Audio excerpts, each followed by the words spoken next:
Please be seated.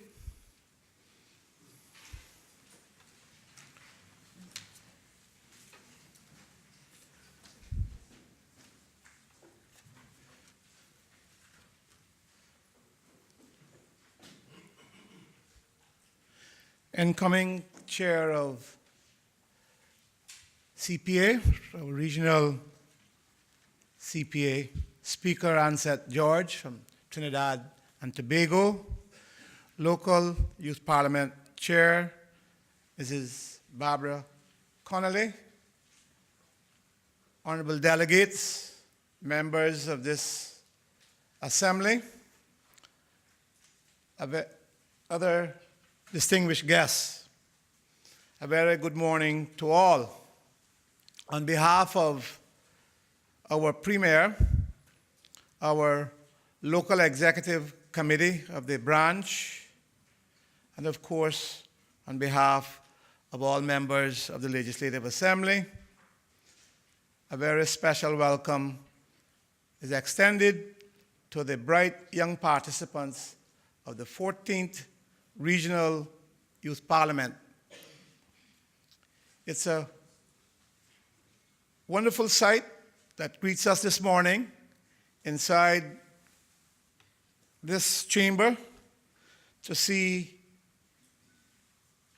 this number of eager young people ready to prove that they can be spokespersons for their countries at an international level.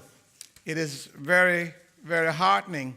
It augurs well for the future of our region because it is in such situations that the seeds for change and far-reaching effects are sown. So, who knows how many here are future premiers,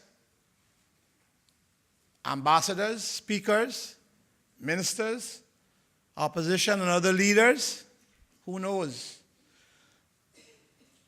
So, on behalf of my colleagues, my warmest welcome to the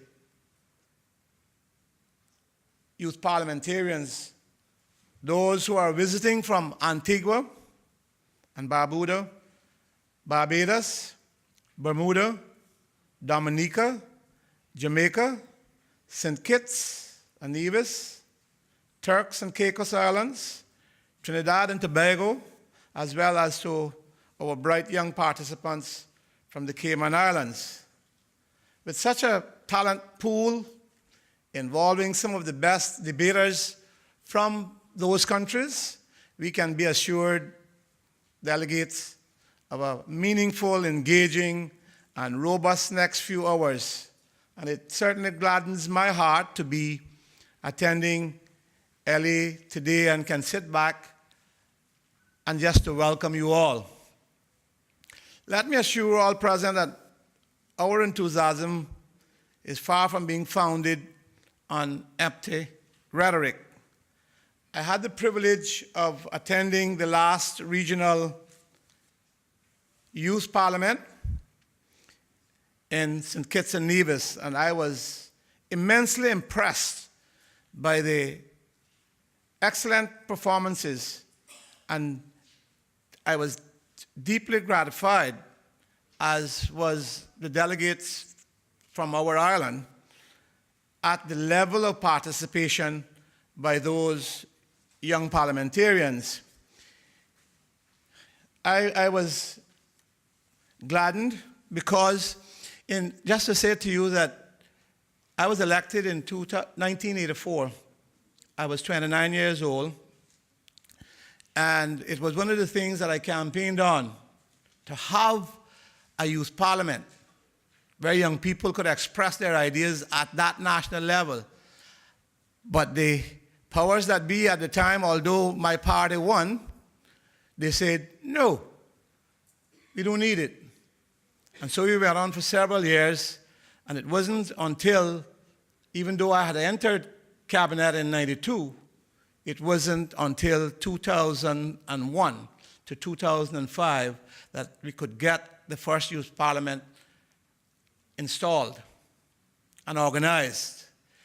And then We didn't have the second one because of the hurricane, and the new government came in and they carried it on, and I'm thankful that they did, and we have a robust, well-organized youth parliament today. And so they meet annually for this local exercise, the caliber of which I might add is steadily growing and improving every year. I am indeed very proud of our local youth parliament. So suffice it to say that I am looking forward very keenly to the ensuing debate. More importantly, I have great hopes for the future of our youth. Here in these islands, we call home, and of course, in the region. And it is not just talk, but it behoves us, and our committee here does a good job of it, to be their guides and mentors, to prepare them and prepare them well.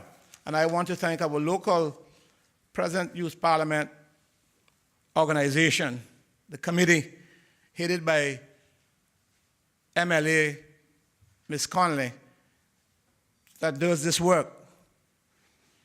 This exercise is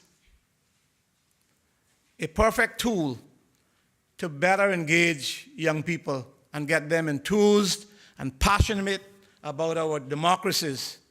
They need to be better informed, and such debates become excellent teaching instruments that provide ample pathways to do good research, for them to formulate cogent thoughts, sharpen their oratory skills, verbal and yes, even voice modulation skills.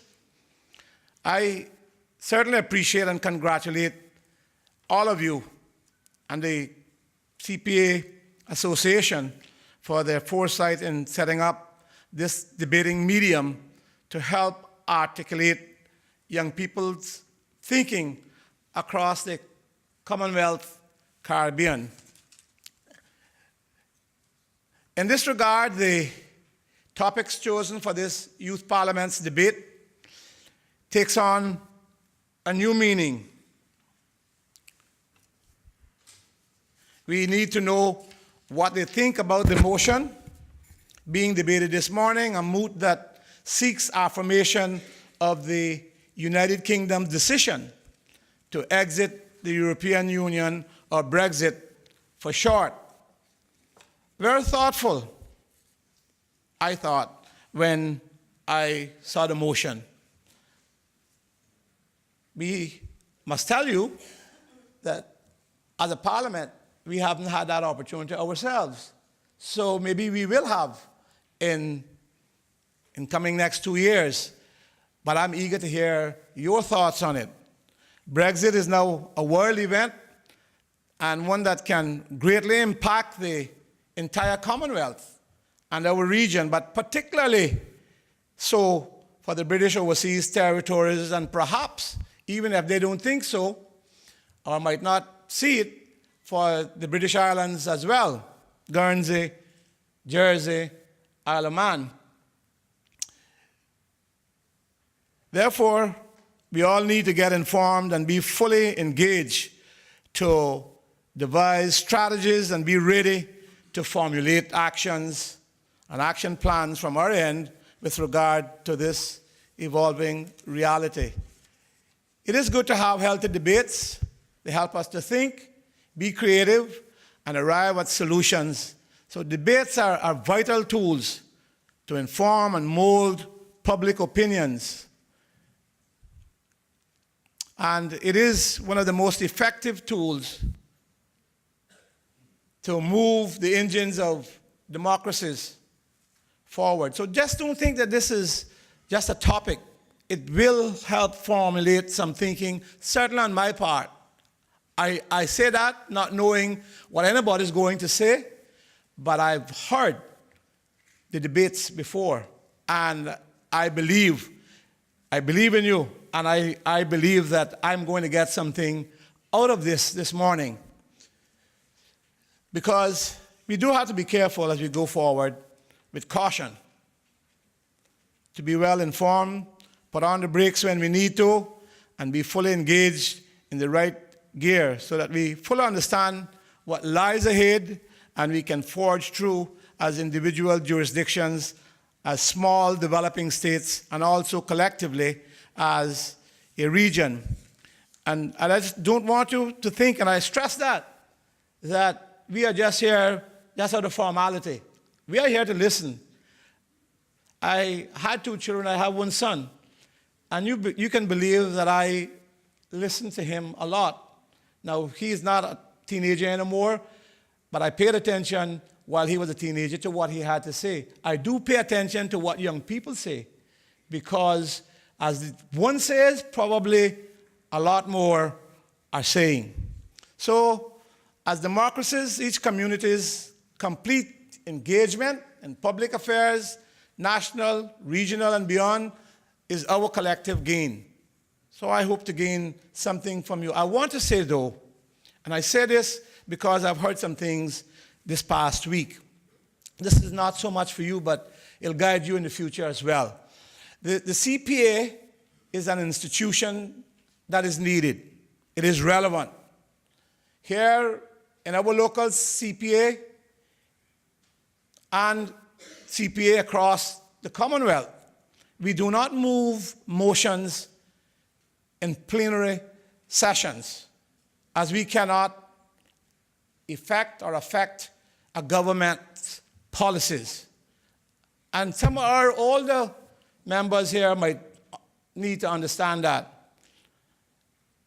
If that were so, if we could affect government change, if we could affect government policy, then plenty of the delegates you see wouldn't be here. What would be here would be cabinet ministers, or special cabinet envoys, or ambassadors, or premiers themselves.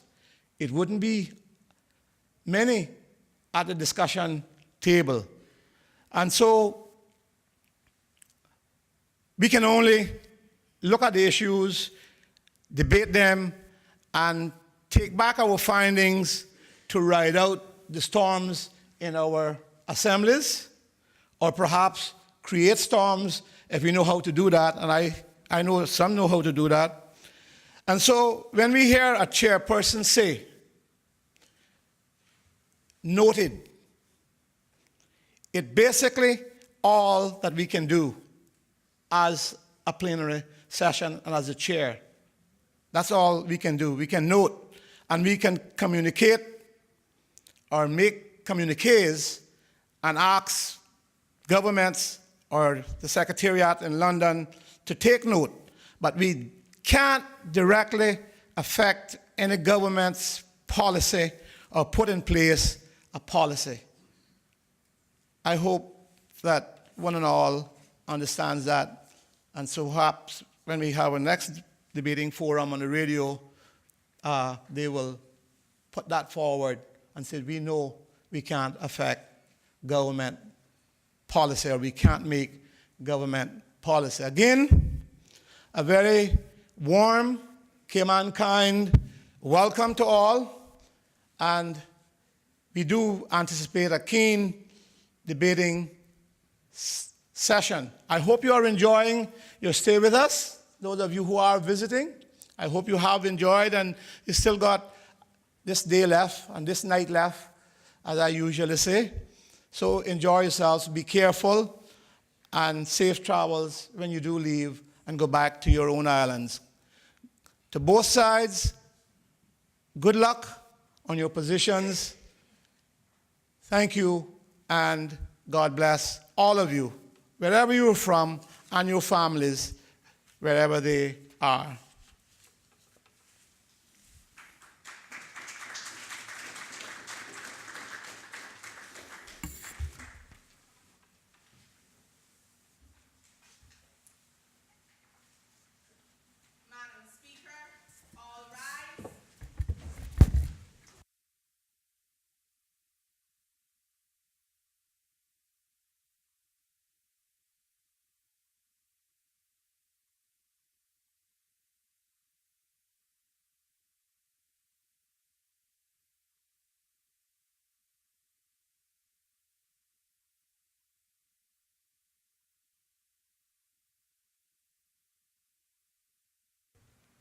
This Honorable 14th Regional Youth Parliament is now in session.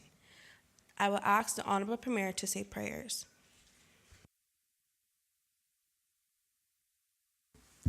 Let us pray.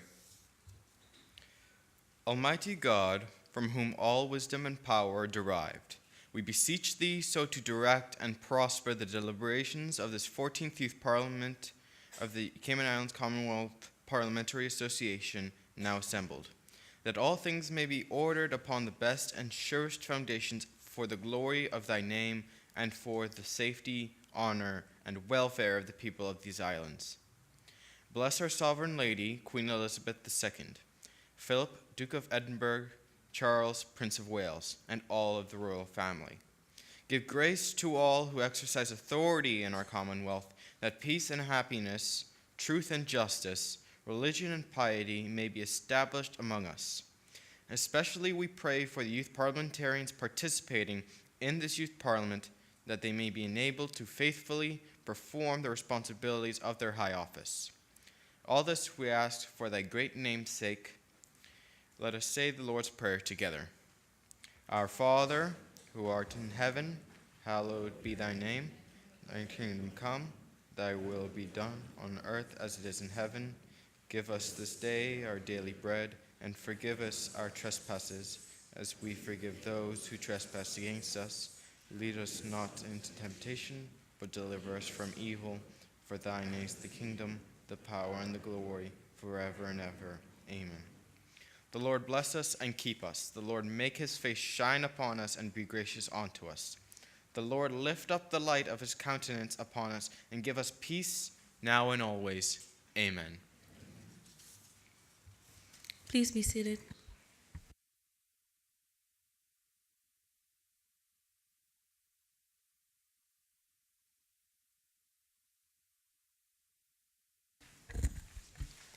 Reading of messages and announcements by the Speaker.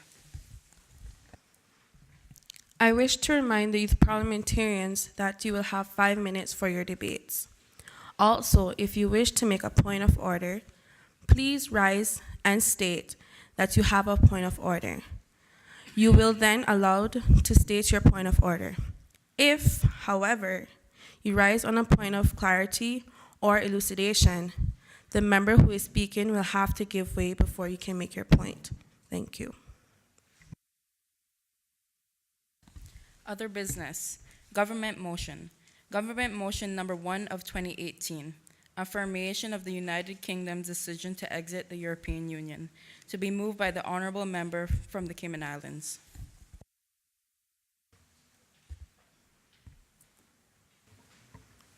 I recognize the honorable government member from the Cayman Islands.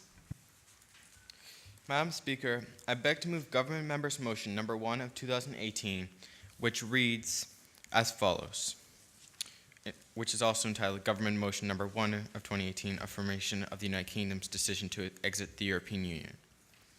Whereas the United Kingdom Brexit referendum results announced on the morning of the 24th of June 2016 show that 51.9% of those who voted were in favor of the United Kingdom leaving the European Union, and whereas on the 29th day of March 2017, the Prime Minister of the United Kingdom, in a letter to the President of the European Council, in accordance with Article 50, subsection 2 of the Treaty on the European Union, the Treaty of Lisbon, announced the United Kingdom's intention to withdraw from the European Union.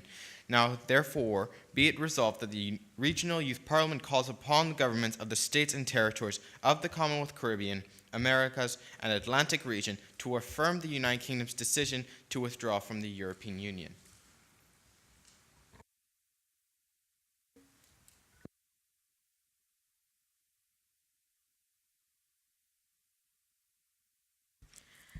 Government members' motion number 1 of 2018 has been duly moved. Is there a seconder to the motion? I recognize the honorable member from Turks and Caicos. Madam Speaker, I beg to second private member's motion number 1 of 2018.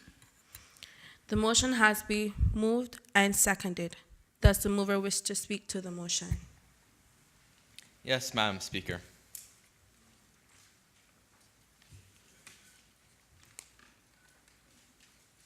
Thank you. Madam Speaker, Britain leaving the European Union presents a unique opportunity for all of the islands gathered here today. We must first accept the reality that the United Kingdom will be leaving the European Union. Both the government and the opposition parties of the United Kingdom have stated that there is a clear intention to withdraw from the European Union. There exists no major political force in the United Kingdom today that seeks to remain fully within the European Union. Therefore, our motion today would act as a semblance of unity between our Commonwealth Islands and the British Isles. In essence, by recognizing the decision for the United Kingdom to leave the European Union and our affirmation of their sovereign right to choose their decision, we would really illustrate the close relationships that our islands have with our with the British Isles. This is especially true for the Cayman Islands, since the Cayman Islands have a unique relationship with which we share with the United Kingdom from us being an overseas territory. Our relationship is closely intertwined, and we recognize the prospects that come about with the UK having to find additional trading partners. As the situation currently stands, the United Kingdom appears to be at an impasse of sorts of whether to follow Brexit with a, quote, hard Brexit or a, quote, soft Brexit approach, one that seeks to remain fully within the European Union institutions, such as the European Court of Human Rights, while the other, the hard Brexit approach, seeks to remove the United Kingdom from all European Union jurisdictions. The House would look favorably upon the soft Brexit approach, which would allow the United Kingdom to remain within the customs union while still being able to negotiate trade deals separate from the EU bureaucracy. Now, with all the prospects of new trade deals that would entail, a great deal of benefits do in fact emerge. And I implore the delegates all gathered here today to think about the constituents of their own nations. I know, for instance, with my country, the Cayman Islands, we factor into a service-based economy, one that relies on our financial and economic expertise in order to financially inform the world and the countries around us. Over 50% of our nation's economy is reliant on the service-based industries of finance, while the others make up, like other nations here, on tourism. With the withdrawal from the European Union, the UK would no longer have to be subject to the EU bureaucracy that imposes strict regulations on the financial industries of the London Stock Exchange or the City of London, in fact. And as such, without this red tape of bureaucracy, we would be allowed to expand not only the Cayman Islands' expertise service-based economy, but also the City of London as well, as our close relationship would help mutually benefit both of us. And this is an aspect that is not only shared with the Cayman Islands, but other British dominions here today, such as Bermuda, who also share a service-based economy. Now, this is a perspective that is shared not only with the delegate from the Cayman Islands, but also with the Foreign Secretary of the United Kingdom, Boris Johnson, who stated that the United Kingdom's focus to expand their relationship with the European Union instead of the Commonwealth nations was one that betrayed our relationship with the Commonwealth, and that to join the preferential trading agreements with what was then the European Economic Community put barriers to countries such as Jamaica and other Commonwealth nations. And in fact, this is not only the Foreign Secretary's opinion, as... Member, you have 1 minute left. Thank you. As Liam Fox, the Secretary for International Trade, expressed that the decision to leave the European Union has presented the UK with the opportunity to reinvigorate our Commonwealth partnerships and to usher in a new era of harnessing the movement of expertise, talent, goods, and capital between our nations in a way that has not been done for a generation or more. Through this, it can be seen that the government of the UK is in favor of strengthening ties with our Commonwealth nations, and that the question then becomes, how do we utilize that newfound aspect of our relationship to help support our economies? Well, as I said, with Cayman being a service-based economy, we will be able to better intertwine ourselves with the global financial capital, that is the City of London, which would be an extension which... May I have 1 extra minute?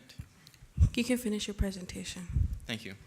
However, this does not only extend to service-based economies as well. To export-based economies, such as Trinidad or Jamaica, who rely on oil and coffee respectively as their main forms of export, they would be allowed to enter into the new British Isles market without having to go through the tariffs imposed on them by the European Union. In effect, being allowed to compete in a global market without the unnecessary tariffs put on by the European Union. I would like to conclude my speech today with a quote from the British newspaper, The Telegraph, who concluded in their assessment of Brexit that, quote, "Membership of the EU is forcing Britain to become more insular and regional. To leave the EU would allow Britain to become internationalist and a reinvigorated, self-governing, and a global trading nation. From this, to break from the European Union and for our support of Britain's withdrawal from the European Union would allow for a mutually beneficial relationship to emerge that is a long-term positive, no matter the short-term effects that Brexit has had on the UK. Thank you, Madam Speaker.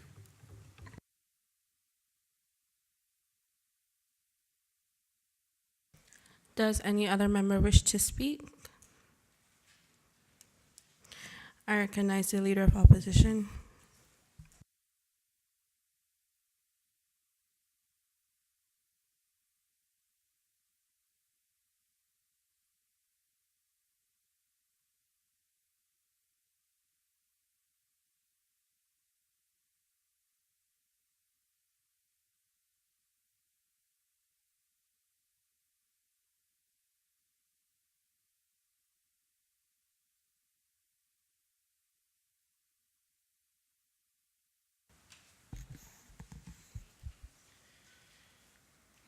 Today, we are not faced with an ethical dilemma.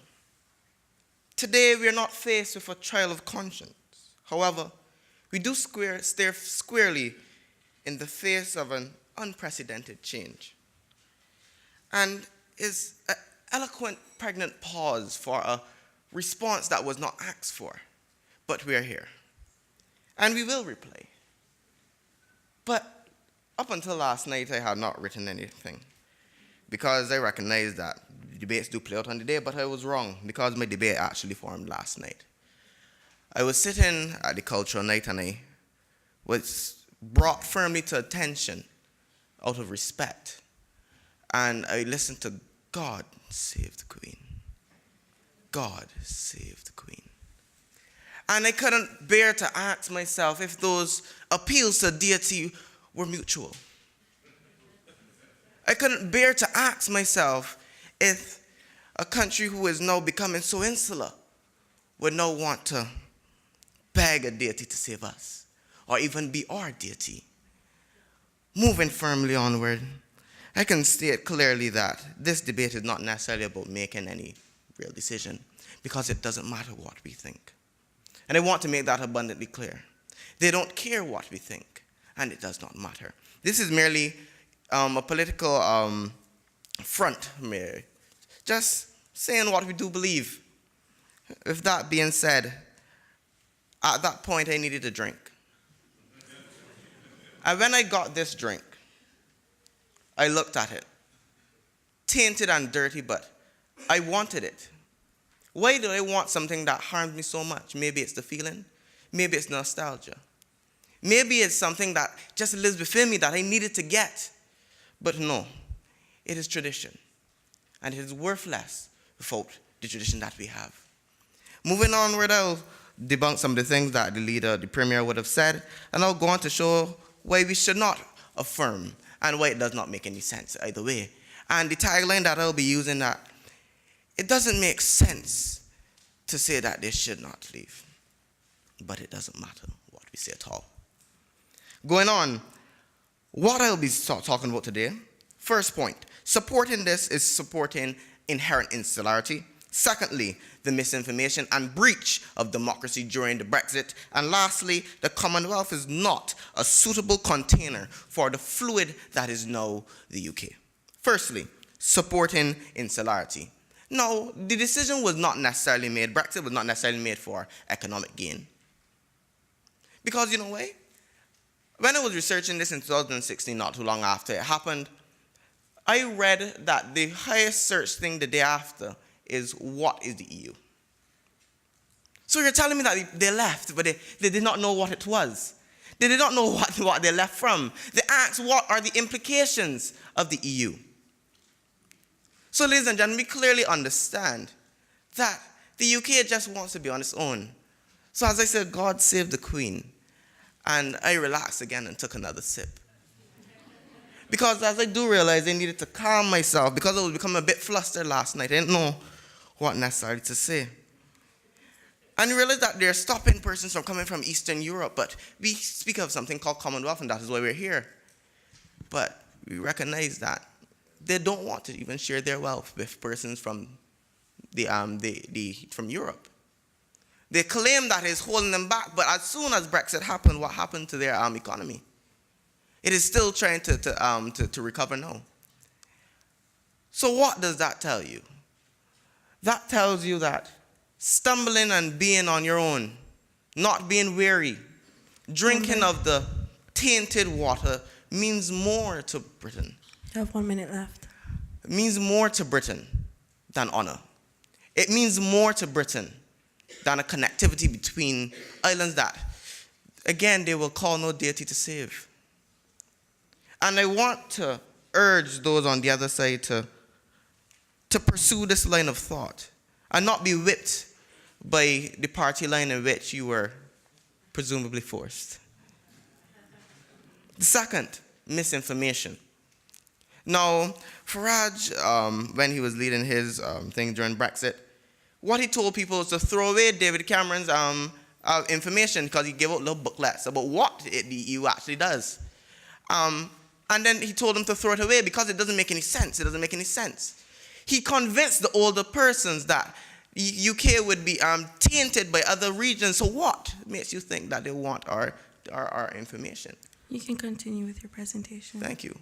What makes you think that they want our information, want our personnel? When clearly the older generation would have been outswayed the younger. Where insularity reigns in a Europe that is becoming more of a melting pot than even some of our Caribbean nations. That is the question that I have, because I don't like to just speak without giving the government something to reply to. The question is why? First, why are we here? And what sense does it make me speak in? Secondly, why do you think that a country who wants to now be so insular all of a sudden wants to be our friend, all of a sudden wants to be our deity, all of a sudden wants to be our saving grace? Last of all, the Commonwealth is not a suitable container for the liquid that is the UK. And I say this because the UK has now become a fluid which is untainted by things that have holes in them. And I would not stand here and bash the Commonwealth. I wouldn't stand here and say that it's substandard. I wouldn't stand here and say that even though we have come together on formalities, that it is not even as strong as the EU's partnership. I wouldn't say that at all. I'll be damned to. However, I do recognize that the UK does not want to be manhandled. So if we have someone that doesn't want to be manhandled, and then we say, okay, we'll have discussions, if we can't control the beast, why bring it? And that is one question I have to ask you. What chains do you have to tame this wild beast? Or do you want to take another drink? Because at that time, I took another sip and asked myself, what next? And I know you probably heard enough from me now. And I'd like to wrap up. So briefly, I'd like to say that supporting this motion is supporting insularity in a time where mixing and intermingling is the most important. And that the upholding of democracy is the foundation of which the the Commonwealth, it prides itself. And remember, if we want to contain a beast, a cage is needed. My last words: don't give inebriation to a monster. Don't slap it and then expect it to be tamed. Don't set a fire to which you can't quench. Thank you.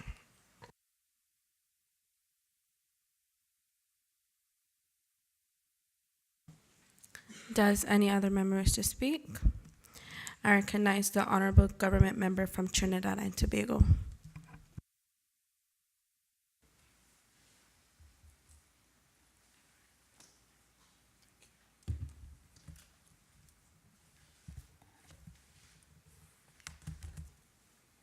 Thank you, Madam Speaker. So while I understand that there may be some shared uncertainty and even hysteria emanating from members of the opposition in their global economic outlook post the UK's referendum to depart the EU, this baleful combination of uncertainty and hysterics has aided the propagation of misinformation, panic, and pessimism surrounding Brexit dialogue and its implications for the Commonwealth. Expectedly and unfortunately, however, this has hindered the opportunity of many fruitful conversations to be had and the potential of this move to foster stronger and deeper relationships between Commonwealth member states. This morning, I am here not to neglect the concerns that my fellow small Commonwealth states and LDCs may be vocalizing, but rather I aim to provoke objective and proactive thinking, encouraging members to think through all eventualities and not just the negative ones. As my fellow colleagues would have elaborated or will elaborate, issues on economics, sovereignty, and immigration were at the fore of the Brexit discussion. And while my opponents may suggest that the UK is selfish and acting within its own perceived interests, and they too concerned with how Brexit will affect their economies and the lives of their people, do not get me wrong. I understand that as nations we all have responsibilities to the international community. But the responsibility we have to meet the needs and concerns of the people who live within our borders must take precedence. We should not have to stay shackled to organizations that no longer meet our nation's needs or negatively infringe on our sovereignty just because we fear what is unknown. With that way of thinking, all of us here would still be colonies of the Crown and not mainly independent nations that continue to carve our own way in the international stage, some now for over 50 years. As mentioned by Commonwealth Secretary General, the Honorable Patricia Scotland of Dominica, a Commonwealth Isle, in an interview with Sky News, despite the UK's decision causing a great amount of worry and concern, it may be the most phenomenal opportunity to strengthen and widen trading relations. This is no truer than in the huge untapped trading opportunities that exist within Commonwealth. According to the Commonwealth Trade Policy Briefing on Brexit and Commonwealth Trade 2016, even in the absence of any coordinated policy measures, there was a potential for an additional 156 billion, or 34% of the current intra-Commonwealth exports to be earned. Of this, more than US 35 billion comprise potential exports from the UK. Further, the Commonwealth is one of the most trusted international development platforms in the world, if not the most trusted. This platform can be extremely useful for hosting intricate discussions between the UK and its trading partners following Brexit. Also, there are a number of ongoing Commonwealth work programs which already seek to help member countries mitigate the effects of negative shocks. The Secretariat Work on Trade, Development Finance, Resilience Building, G20 Dialogue, and Debt Management can be tailored quite easily to helping members cushion their economies against any effects from Brexit and negative if they do occur. So to conclude, I believe that I must remind you all that the UK is leaving the European Union and not Europe or even the Commonwealth. This hysteria about whose future will be darkest in any potential deal has hampered clarity of thought and positive dialogue. I stress that unquestionably, the lens through which we view these negotiations must change. The future does bear potential for Member. the UK. You have 1 minute left. Thank you. For the UK, the EU, and the Commonwealth in a post-Brexit world. As fellow Caymanian national hero James M. Bodden once said, "We must welcome the future, remembering that soon it will be the past, and we must respect the past, knowing that once it was all that was humanly possible." Urging the UK to stay within the EU because you perceive it to be all that is possible is not how we must approach this. Given that the people of the UK have voted to leave the European Union, we must look to the future not as an ominous cloud of doom and gloom, but a tree bearing ripe with untapped potential and opportunities for us all. Thank you, Madam Speaker.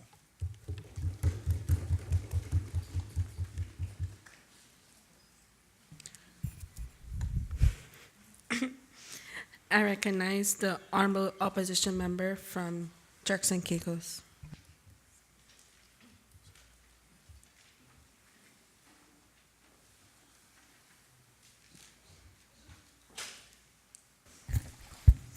Grateful, Madam Speaker. The former UK ambassador, Tom Fletcher, said, "Muhammad Ali didn't brief everyone in advance on the rumble in the jungle." Madam Speaker, members of Legislative Assembly, other government officials, ladies and gentlemen, we, the Commonwealth nations and the British Overseas Territories, are called upon to share our views on the matters that strike a plausible threat. Madam Speaker, I am addressing the rumble in the jungle. Brexit is scheduled to take place on March 29th, 2019, which is the start of the transitioning period of Britain leaving the European Union. The relationship between the United Kingdom and the European Union may have been a beneficial one economic-wise, but Britain deemed it necessary to protect and hopefully restore the country's identity. Britain's campaign slogan was, "Take control." Madam Speaker, this slogan alone should give you an idea of how British citizens felt about their position in the European Union, and also a key insight on the type of relationship that they may have. The loss of authority over economic rules and regulations is only one of the reasons as to why the referendum for Brexit was brought up. Madam Speaker, the question is, am I for or am I against this action? My first answer was first influenced by the percentage of votes to leave the European Union being 51.9% and to stay with them being 48.1%. The referendum turnout consisted of 71.8% of the population, and to be more specific, more than 30 million people voted. This should say something, shouldn't it? I am against Brexit. Madam Speaker, the stakes are too high. The economy will suffer great damage. The mere fact that the referendum has already affected the economy. The pound is at its lowest valuation in 7 years, and the possibility of losing access to trade and investments because of loss to European markets will send the country into turmoil. Britain has an influx of migrant workers, and yes, it has put a strain on British identity and culture. But losing that labor force could lead to lower productivity, slower economic growth, and decreased job opportunities. And the British belongs to a monarch culture. Who can forget such traditions? Madam Speaker, Europe is Britain's most important export market and its greatest source of foreign direct investment. And union membership has been crucial to establishing London as a global financial center. A British exit would jeopardize that status and the high-paying jobs that comes with it. How can the people vote for this?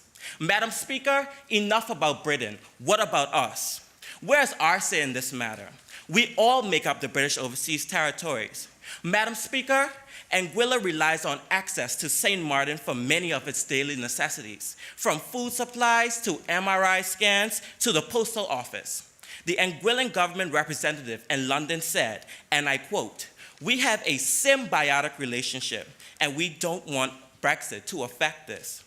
Anguilla is also mostly ineligible for British development aid and is therefore dependent on money coming from the European Union for more than a third of its budget.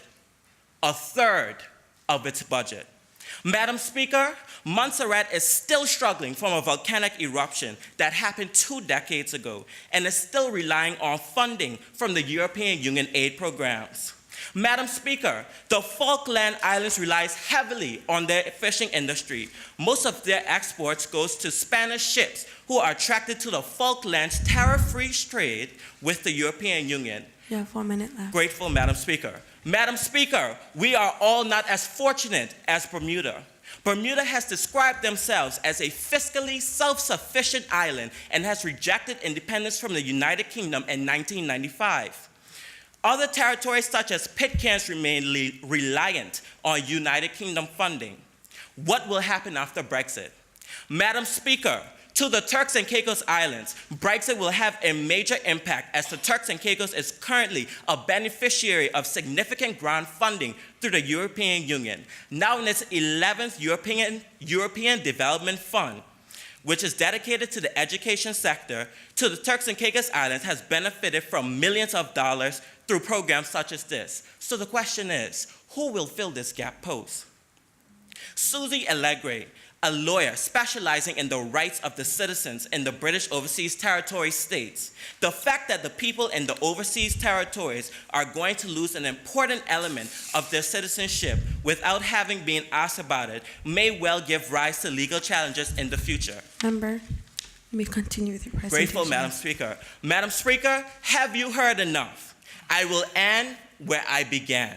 The stakes are too high. I do not support Brexit. The loss is far too much for Britain and for us in the British Seas over territories. I thank you.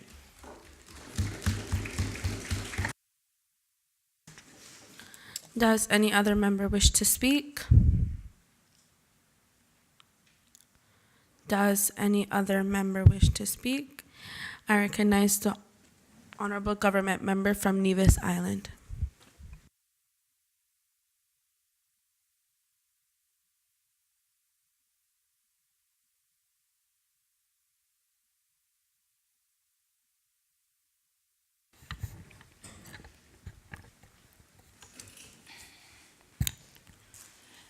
The hallowed halls of Parliament have long been the battleground for the expression of ideas, ideals, and ideology. Much or most of what affects us is debated right here, and I am honored to be a part of this 14th Regional Youth Parliament, where I will make my position clear in support of the resolution, paragraph 4. Madam Speaker, I have been exposed to some of the opinions regarding the impact of Brexit on the Commonwealth. I was quite alarmed by the naysayers who tried to paint a picture of doom and gloom. Alarmed but not discouraged. It is not too difficult to understand that all sovereign states, the United Kingdom being no exception, have a right to protect what they consider to be their economic interests, human resource imperatives, and national security priorities. Thus, it is within the UK's sovereign right to withdraw from the European Union. Notwithstanding, the United Kingdom realizes that it must have alliances and global partners to fill the vacuum hitherto occupied by the European Union. Furthermore, if the Commonwealth is to maximize its advantage in the post-Brexit environment, then it must engineer feasible plans through early planning and engage in aggressive initiatives that are rooted in advocacy and geared towards creating strategic relationships. Madam Speaker, Dr. Annette Franzwak, Chief Operating Officer of the Royal Commonwealth Society, recently described the Commonwealth as a dormant giant with great potential. And of course, it is a giant with 53 heads and a third of the world's population. Let me highlight some of the advantages of the Commonwealth. We have 2.4 billion people spread across several continents. We have, according to Boris Johnson, UK Foreign Minister, and I quote, higher growth rates in comparison with the European Union, end quote, with an average rate of 4.4% over the past 4 decades compared to the European Union's 2%. Accordingly, There is a huge potential to develop our trade relationships with the wider Commonwealth and enjoy the fruits of exchange with some of the fastest growing and most dynamic economies in the world. How is this to be done? We must make maximum use of forums such as the Commonwealth Heads of Government meeting to arrive at a workable plan and to stimulate growth in the region, particularly in the context of Britain's withdrawal from the European Union. The Commonwealth must understand what the United Kingdom's needs are and ascertain what our needs are, then determine how we can best serve the interests of both parties. Prime Minister of Britain, Theresa May, declared that, and I quote, "Our Commonwealth family already accounts for 1/5 of global trade, and we must continue to work to build further upon this solid foundation," end quote. This statement is made with the knowledge that the European Union takes in 44% of the UK's exports, which means that in this transitional period, the United Kingdom will be looking for alternative markets for its goods and negotiating new trade deals. Who better to fill this vacuum than a people with a shared language, similar legal systems and values? The Commonwealth is well positioned so to do, given its entrenched and established relationship with the United Kingdom. Let us now capture that 44%. Let us move expeditiously to take advantage of this wonderful opportunity to renegotiate new deals, fairer deals in agriculture, trade, industry, and extract more for the Commonwealth. Member, you have 1 minute left. Thank you, Madam Speaker. Madam Speaker, this will necessitate a more spirited advocacy agenda. Relationships must be vigorously pursued at all levels so that key persons can lobby on our behalf. This strategy proved most effective in the recent Windrush saga in the United Kingdom, where the influence of members of the House of Commons, the media, and our Caribbean diplomats brought pressure to bear on the government that resulted in a win-win situation for Commonwealth citizens. A similar strategy of advocacy and engagement should be employed by our leaders, negotiators, and representatives in the Commonwealth through a series of formal meetings and soft interactions with parliamentarians and government officials in the United Kingdom to ensure that the concerns of the Commonwealth post-Brexit are prioritized on the UK's agenda. Madam Speaker, I am persuaded that once we follow through on these very clear initiatives that I have outlined, then the Commonwealth can be very well poised to take lemons and make lemonade. May it please you, Madam Speaker.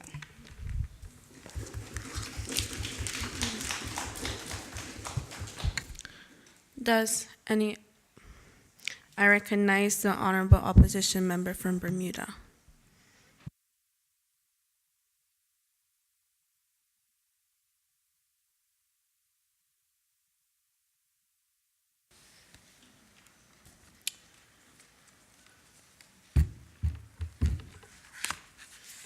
Thank you, Madam Speaker. Protocol already been established. I will continue with my speech. In looking at the motion before us for affirmation of the UK decision on Brexit, it registers as being null and void, as it is a matter solely for the UK.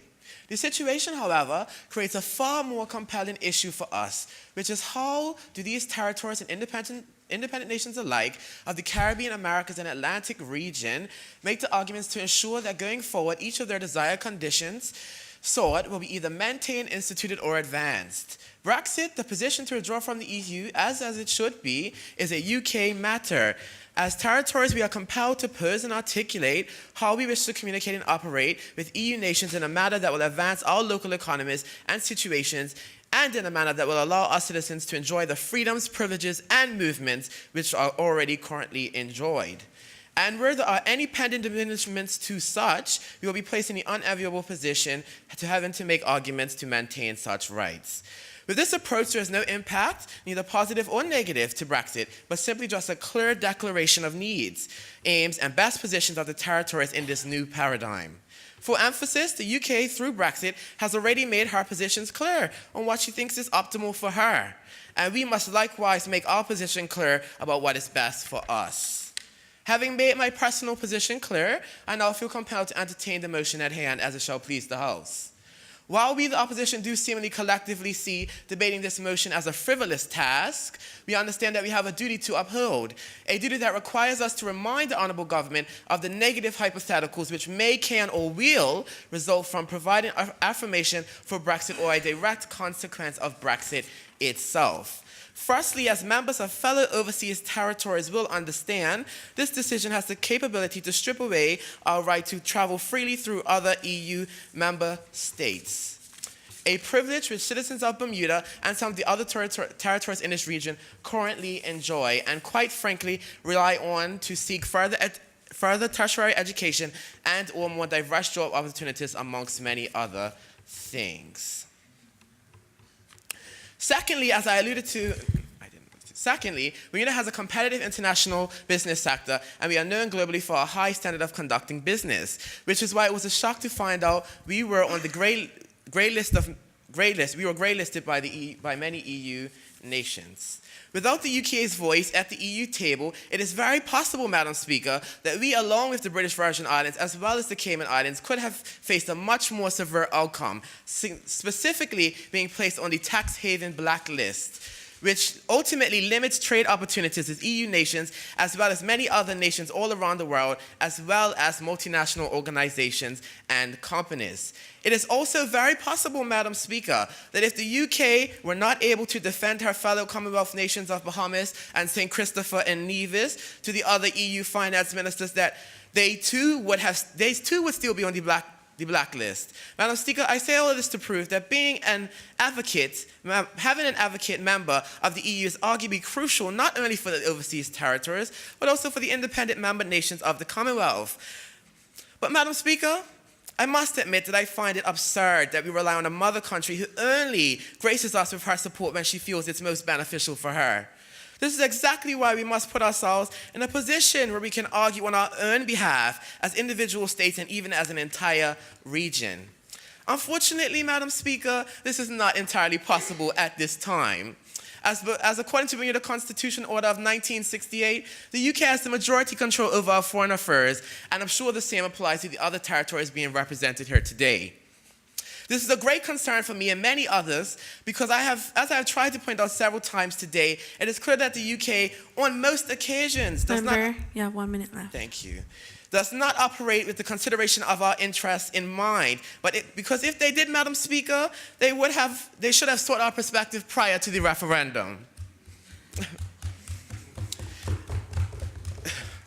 They should have even allowed citizens of overseas territories to vote, as we too are citizens of the UK.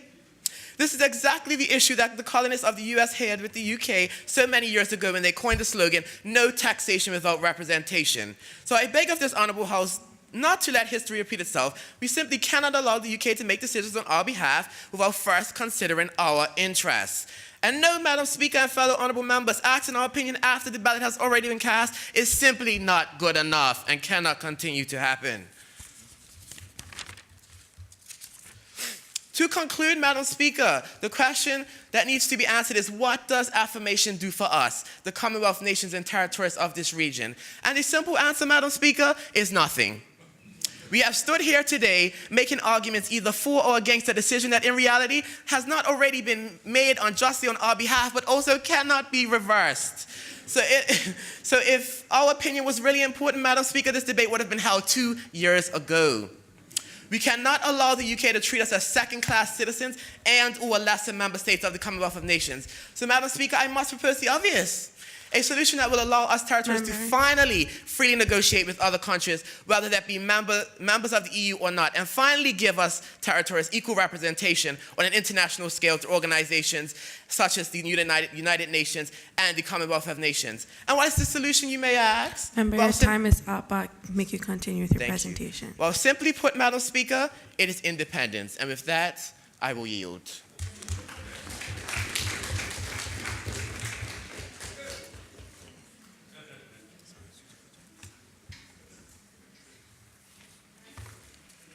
I recognize the honorable opposition member from the Cayman Islands.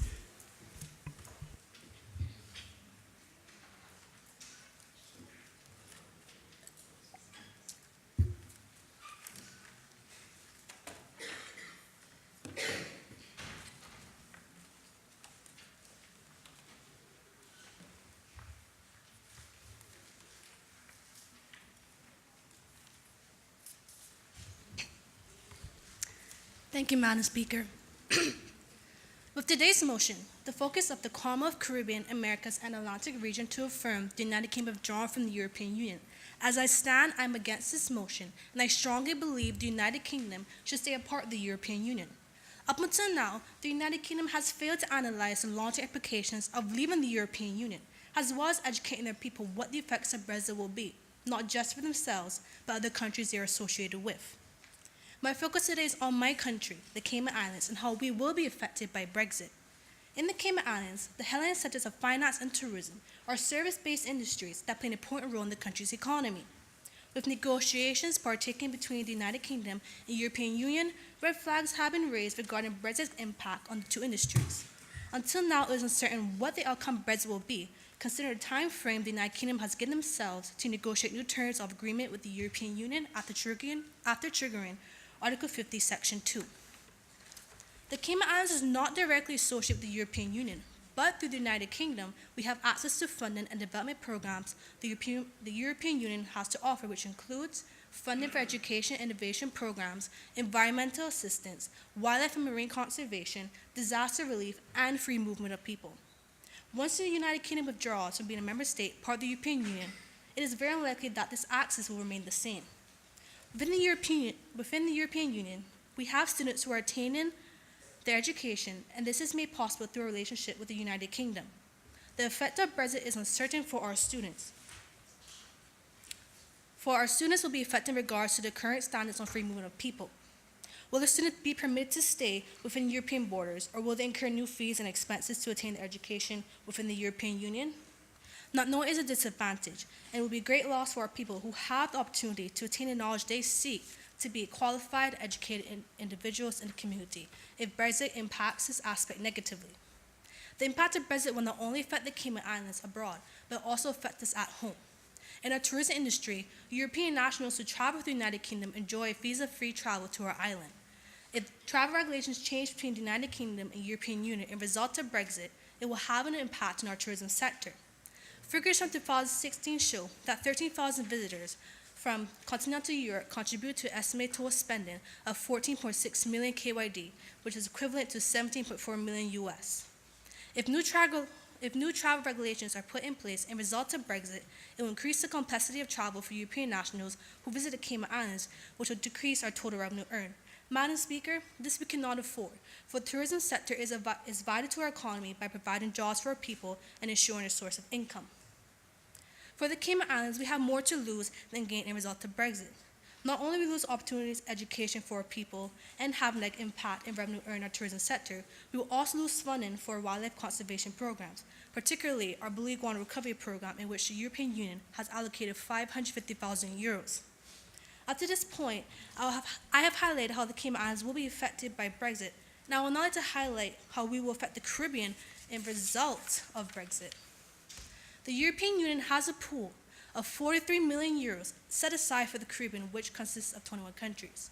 This 43 million is to provide funding for innovation programs, disaster relief, environmental assistance, wildlife and marine conservation programs. Not many know, but back in 2004, after Hurricane Ivan devastated the Cayman Islands, the European Union allocated 7 million euros in aid for our recovery, which is separate to what the European Union has set aside for the whole Caribbean. Once the UK is no longer part of the European Union, the funding we receive for our conservation and disaster relief programs will be restricted and will result in a strain across other countries in the region who benefit from the pool of millions the European Union has set aside. Member, you have 1 minute left. Thank you, Madam Speaker. Can I ask for additional time, please? You have 2 minutes. Thank you. Madam Speaker, with all that I've mentioned and how the Cayman Islands will be affected by Brexit, we can no longer go on uncertainty. We have to be wise in who we support and why we support them. In this case, the support of the United Kingdom to withdraw from the European Union. There is more to cover in regards to this discussion, but the points I have expressed, I have hoped the respective members have taken into consideration how my country will be affected. Brexit will impact each of our countries differently, for opportunities can be gained from it, but many opportunities will be lost in result of it. To take into consideration, members have mentioned that Brexit can lead to opportunities for the United Kingdom to strengthen their relations with the Commonwealth nations. One point I'd like to bring up is that not too long ago, the United Kingdom one moment, please. The United Kingdom has passed a bill for the Sanctions and Anti-Money Laundering Bill, which mandates by 2020 for British overseas territories to implement a public beneficial ownership. This bill is to regulate any illegal activities in the financial sector where the regulations in the UK is below standard. For the Cayman Islands, the financial sector is one of our leading industries for a source of income. But isn't it a coincidence that after 2019, when the United Kingdom leaves the European Union, that this bill comes into play in 2020? It is known that as a result of leaving the European Union, the United Kingdom has an expense fee to pay off, which will throw off their economic position.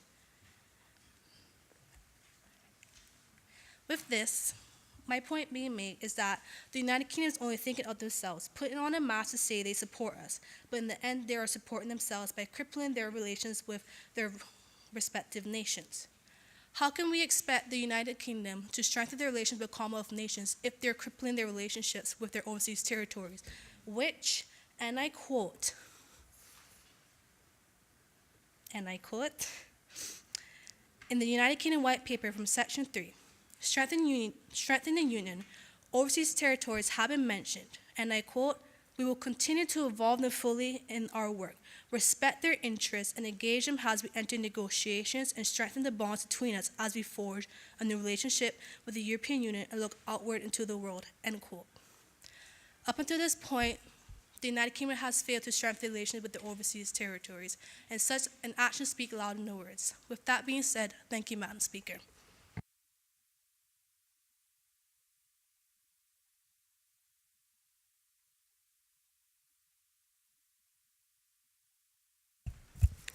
Does any other member wish to speak? Does any other member wish to speak? I recognize the honorable government member from Nevis Island.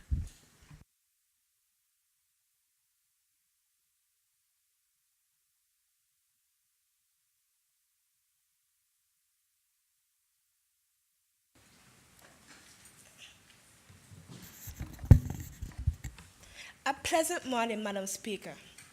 I deem it a signal honor to be able to caucus with several of my colleagues this morning who represent some of the finest intellectual minds in the region as we critically engage on a matter which has created quite a stir in the corridors of international discourse.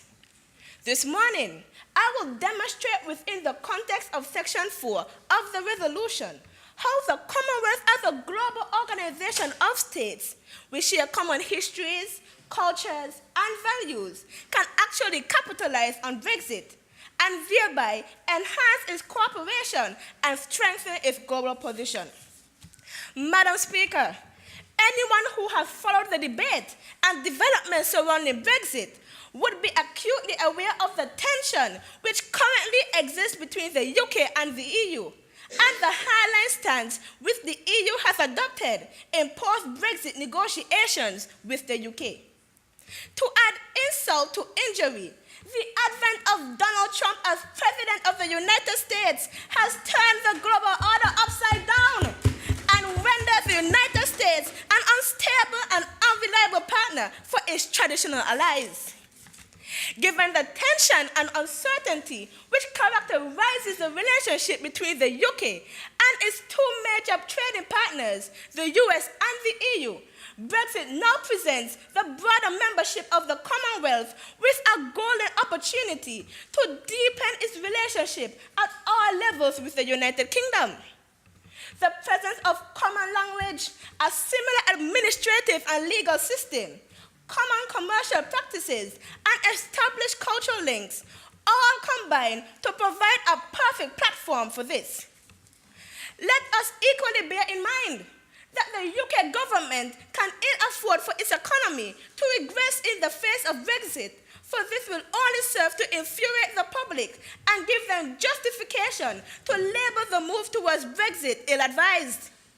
The UK will therefore be eager to do whatever is necessary to sustain its economy and to that extent seek new alliances, just as is currently happening around the world with Barbados and the Eastern Caribbean, Europe, and China. To be sure, Madam Speaker, the same must follow suit with the UK and the Commonwealth. With Brexit, the UK will regain control over its trade and investment agreements, which will give it the freedom and flexibility to craft new economic partnerships. Other Commonwealth states must therefore see how they can use this to their advantage to extract new economic benefits and negotiate more favorable deals with advantageous market access conditions. Countries such as Australia, India, Canada, New Zealand, Singapore, and Africa are all sizable or emerging poles of growth and are viewed as the markets of the future. In this respect, the prospects are ripe to reinvigorate the Commonwealth as a trading bloc via which new trade preferences can be negotiated. The point must be made, however, that the countries of the Caribbean, Americas, and Atlantic region must caucus early with the aforementioned states to see how this segment of the Commonwealth can be a vibrant partner in the pursuit of a more emboldened relationship. In seeking to negotiate a new trade paradigm from which the UK can derive potentially great benefits, given its likely need for a substitute market to cover the EU shortfall, other Commonwealth states must seek to extract benefits not only in the realm of trade, but in other critical areas of social and economic development, such as free movement of professionals, security, education, renewable energy development, and cultural cooperation. Given that the UK will also be competing with the likes of China, Germany, France, and the rest of the EU in seeking to expand trade linkages, greater pressure will be placed on the UK to bring considerable resources and authentic friendship to the negotiating table. The Commonwealth must therefore move expeditiously and grab hold of this opportunity. I therefore support this resolution and wish it a safe passage through this honorable House. Thank you, Madam Speaker.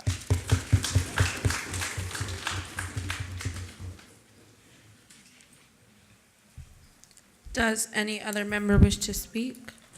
I recognize the Honorable Opposition Member for Antigua and Barbuda. Madam Speaker, I rise to give my contribution to the bill, the UK's decision to exit the European Union. But before I deliberate, please allow me to have this document laid on your decks, if it so pleases, Madam Speaker. So order.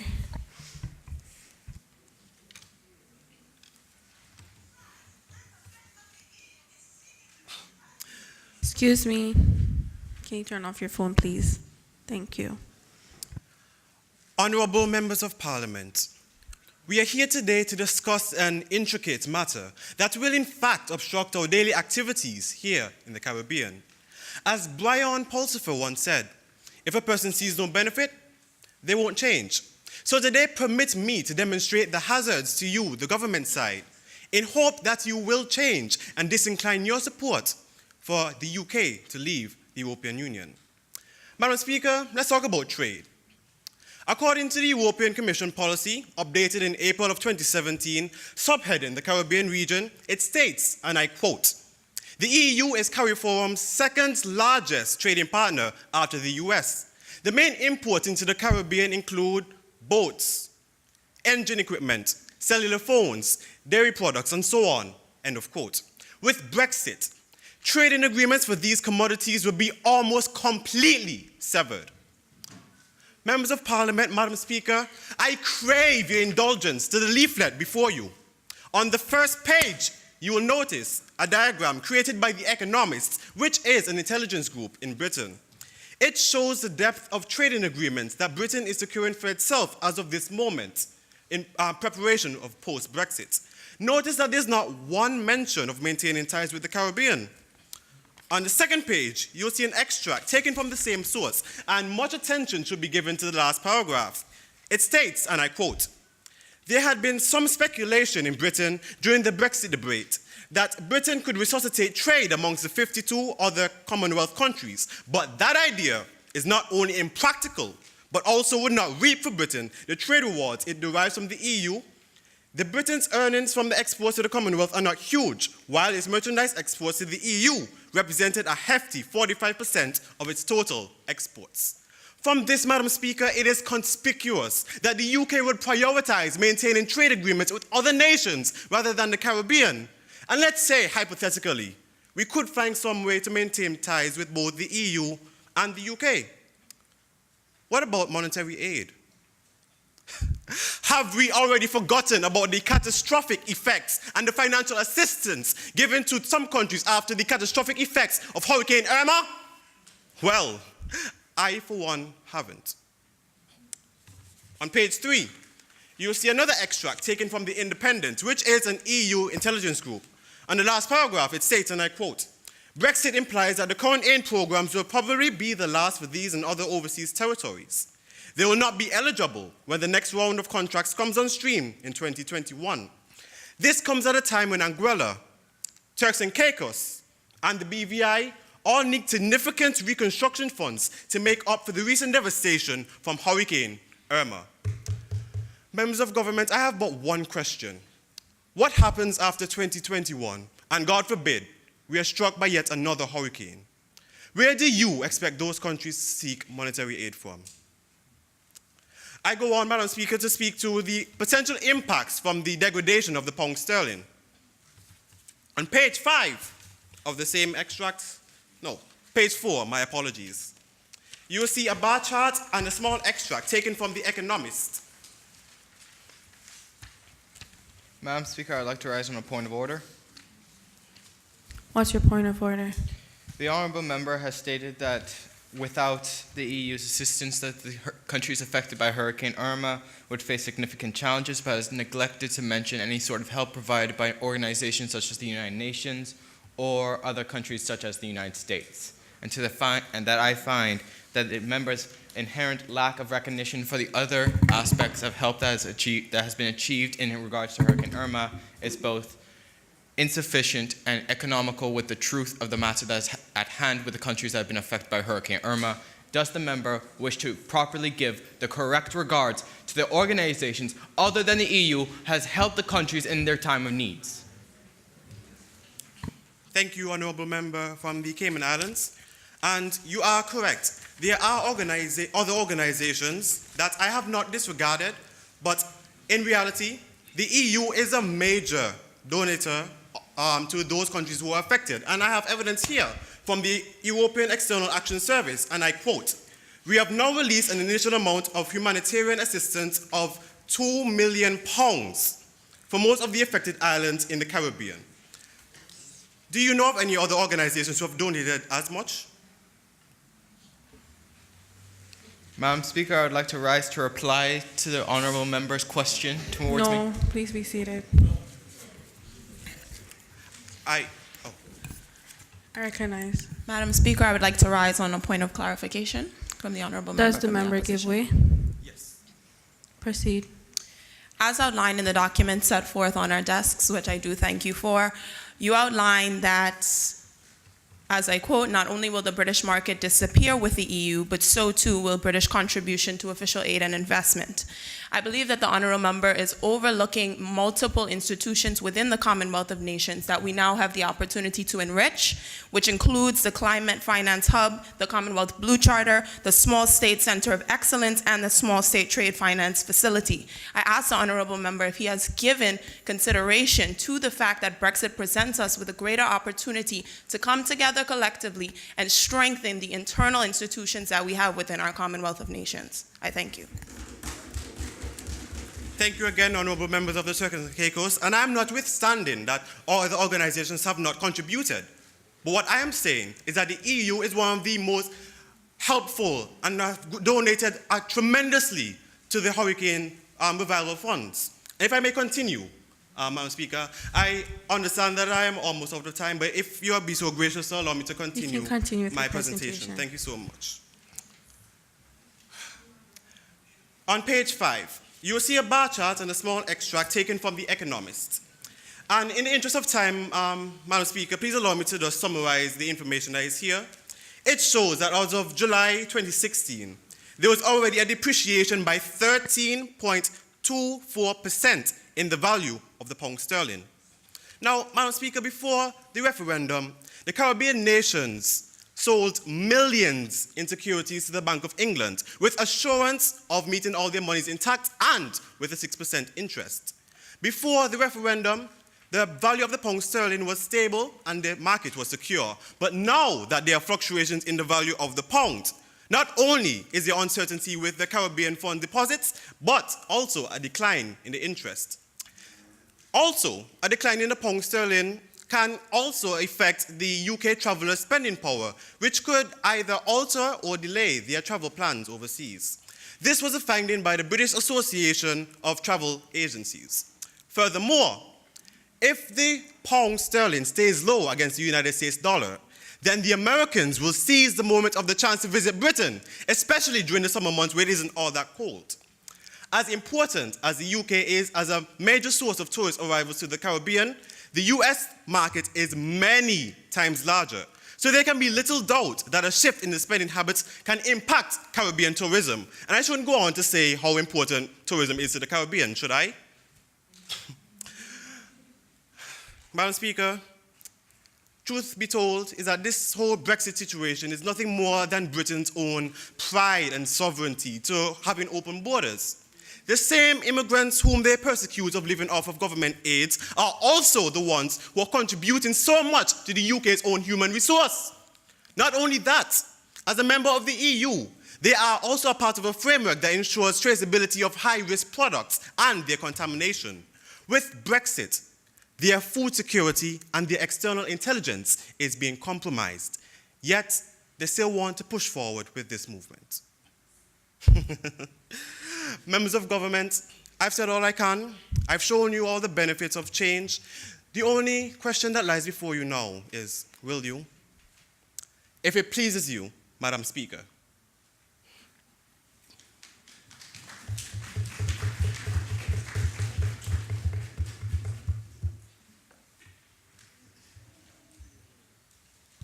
Does any other member wish to speak? Does any other member wish to speak? I recognize the Honorable Government Member from Dominica.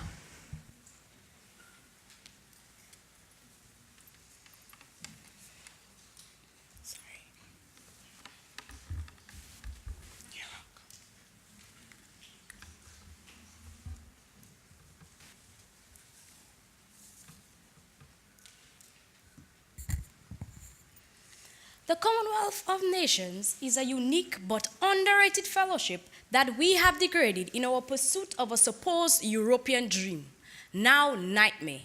As a nation, we need to rediscover and strengthen this association, Mott 2014. This quote epitomizes one of the main arguments proposed by Brexit campaigners. In layer of the EU as a trading partner, the UK would aim to renegotiate trade agreements with the Commonwealth.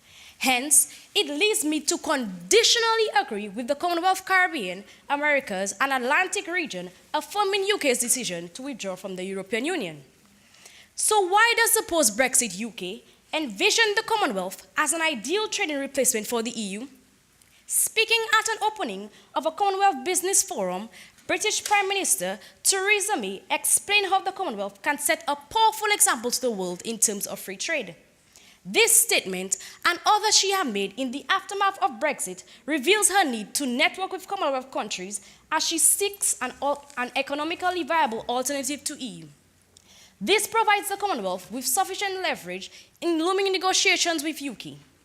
Thus, it then becomes a case of how does the Commonwealth benefit from a post-Brexit UK? The EU's protectionist and anti-competitive regime has been described as a factor in the limited export trade from UK to Commonwealth. The requirements for meeting the eligibility criteria for EU trade preferences are in many cases quite strict and complex. The EU masks these high tariff barriers and prohibitive trade practices in financial aid that we willingly accept as charity. Madam Speaker, the UK's exit from the EU would see the Commonwealth capitalizing on the separation and engaging with the two as separate trading partners. Whereas UK's membership in the EU meant trade with the UK was governed by EU's policies. Now that they are separate, the Commonwealth has the opportunity to rekindle their trade with UK while still maintaining trade with the EU. You may be asking, after outlining the benefits of a UK-Commonwealth merger, why then do I not fully support the UK's decision? As a representative of a Commonwealth Caribbean and a small island developing state, Dominica, I am not ignorant of the use of back to Commonwealth as a ploy used by British campaigners to opt out of EU. The use of Commonwealth has been from the perspective of larger countries such as Canada, South Africa, Australia, and India, and excludes smaller countries who are not yet major revenue generators. LDCs in the Commonwealth Caribbean will now face a formidable challenge in trade talks with UK. So how can this issue be effectively minimized? Caribbean countries especially should look into diversifying their export structure and adding value to raw materials by channeling investments into manufacturing sectors. Take Dominica, for example. With about 24% of our exports going to UK, our trade with a post-Brexit UK is of particular importance. With our great amounts of water and the recognition of universal water security as a UN sustainable goal, we can lean towards increasing our manufacturing and exporting of bottled water. Other manufacturing opportunities lie in juicing, as a vast quantity of fruits go to waste after each year's harvest. However, Dominica cannot attempt to negotiate a fair deal on its own, or even find a seat to negotiate with British PM. Why?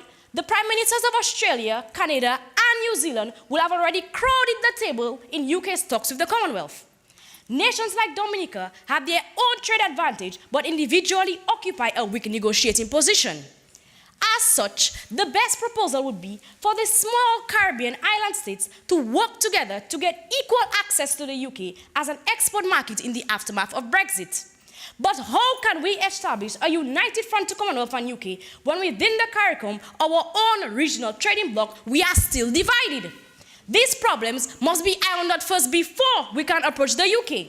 This is where the CARICOM Office of Trade Negotiation should play an instrumental role in ensuring there's equal participation of both CARICOM LDCs and MDCs in negotiations. Remember, you have 1 minute left, but I'll make you continue with your presentation. Thank you very much. So that all countries' interests are well represented. Another suggestion, Madam Speaker, is for African, Caribbean, and Pacific nations to join and become proactive in negotiating post-Brexit trade deals, as it would give them more credibility and bargaining power. This may also serve as an opportunity for the Commonwealth to expand its role as an economic entity and an instrument of trade. It should represent the interests of all Commonwealth nations moving forward in talks with the UK to ensure we all get a piece of the pie. In any given moment, we have two options: to step forward into growth or to step back into safety.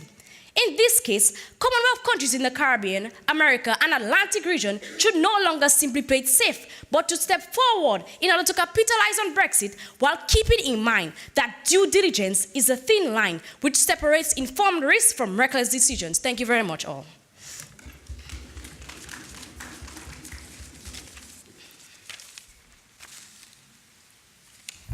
Does any other member wish to speak? I recognize the Honorable Government Member from Antigua and Barbuda. Madam Speaker, I rise to make my contribution on the bill of the United Kingdom's decision to withdraw from the European Union.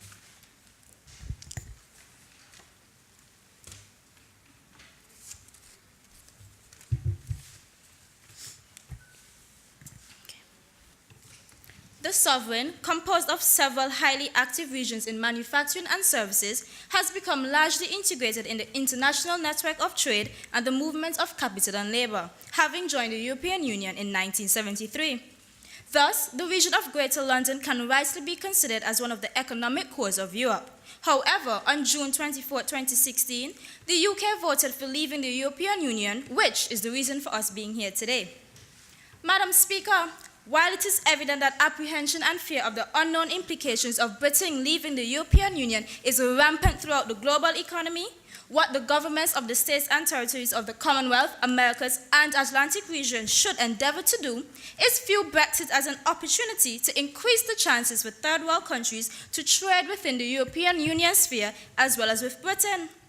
According to an article entitled The UK in a Changing Europe by Dr. Swati Dinra, the European Union is a customs union represented by the EU Commission in all international trade negotiations wherein member states cannot negotiate their own trade deals with third world countries. So whilst the EU has trade deals with countries such as Canada and South Korea, the single market does not in itself preclude making any trade deals with third world countries and non-EU member states.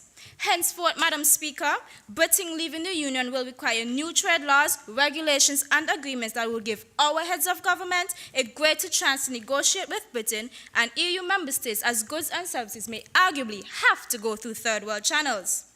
Polly Hatfield, a research analyst, highlighted Mrs. May's speeches of Britain's global ambitions and suggestions that the UK would look to build relationships with old friends and new allies alike. Her frequent allusions to Britain as an outward-looking, internationally engaged nation with an appetite for new free trade agreements, FTAs, confirms that the UK will be ready to form FTAs with the Caribbean and Central America. Madam Speaker, Alan Watts, best known as an interpreter and popularizer of Eastern philosophy for a Western audience, once said, and I quote, "By replacing fear of the unknown with curiosity, we open ourselves up to an infinite stream of possibility. We can let fear rule our lives, or we can become childlike with curiosity, pushing our boundaries, leaping out of our comfort zones, and accepting what life puts before us. Now, therefore, Madam Speaker, rather than dwelling on fear, I believe that it is time for the region, specifically the Commonwealth Caribbean, to see this impending change as an avenue to strengthen regional ties. Because, Madam Speaker, do you know what our problem really is? Why we're here sitting and debating a bill what these larger countries are doing? It is because for too long the region has been struggling with integration and unity. Too proud and puffed up to put aside minor differences and become an economic powerhouse. But now, this phenomenon leaves no choice but for us to finally put aside our differences and work together as a united front for any negative impacts of Brexit, which is bound to happen realistically. Madam Speaker and honorable members, saying all of that, I think it is imperative that I remind everyone here that there was initial fear and apprehension for the UK joining the EU in the first place. However, they eventually proceeded and were economically advantageous for a long period of time. But, Madam Speaker, as with all good things, it must come to an end. And so, there have been increasing negative socio-cultural impacts for the nation, as well as UK-EU trade deficits whereby they are losing more than they are gaining.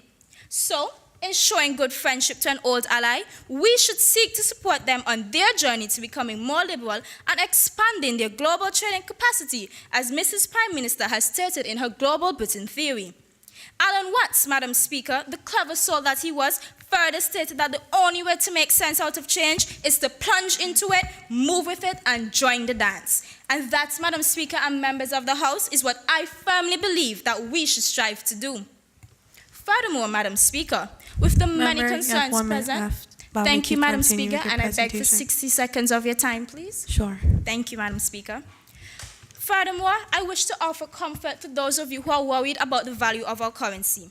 It is no question that this is a concern, as research has shown that with Brexit, the value of the pounds would or is expected to drop.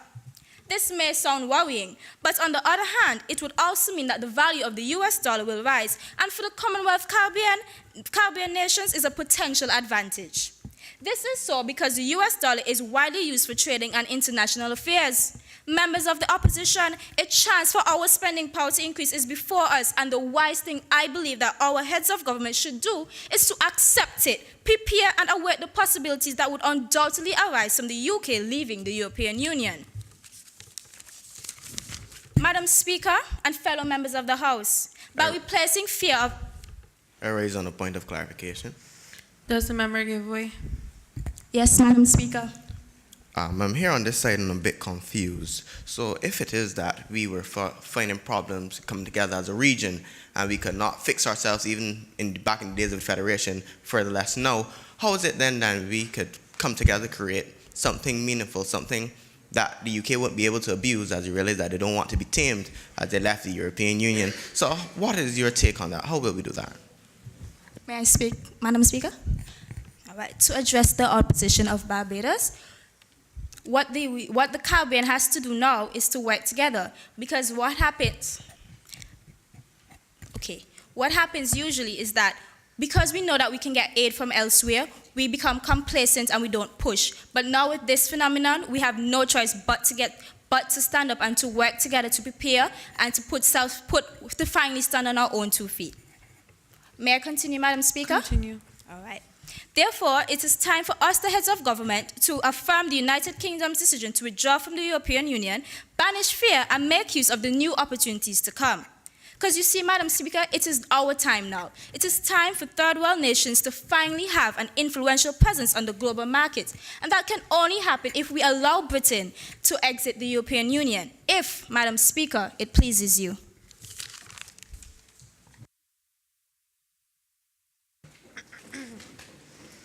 Does any other member wish to? I recognize the honorable opposition member from Barbados.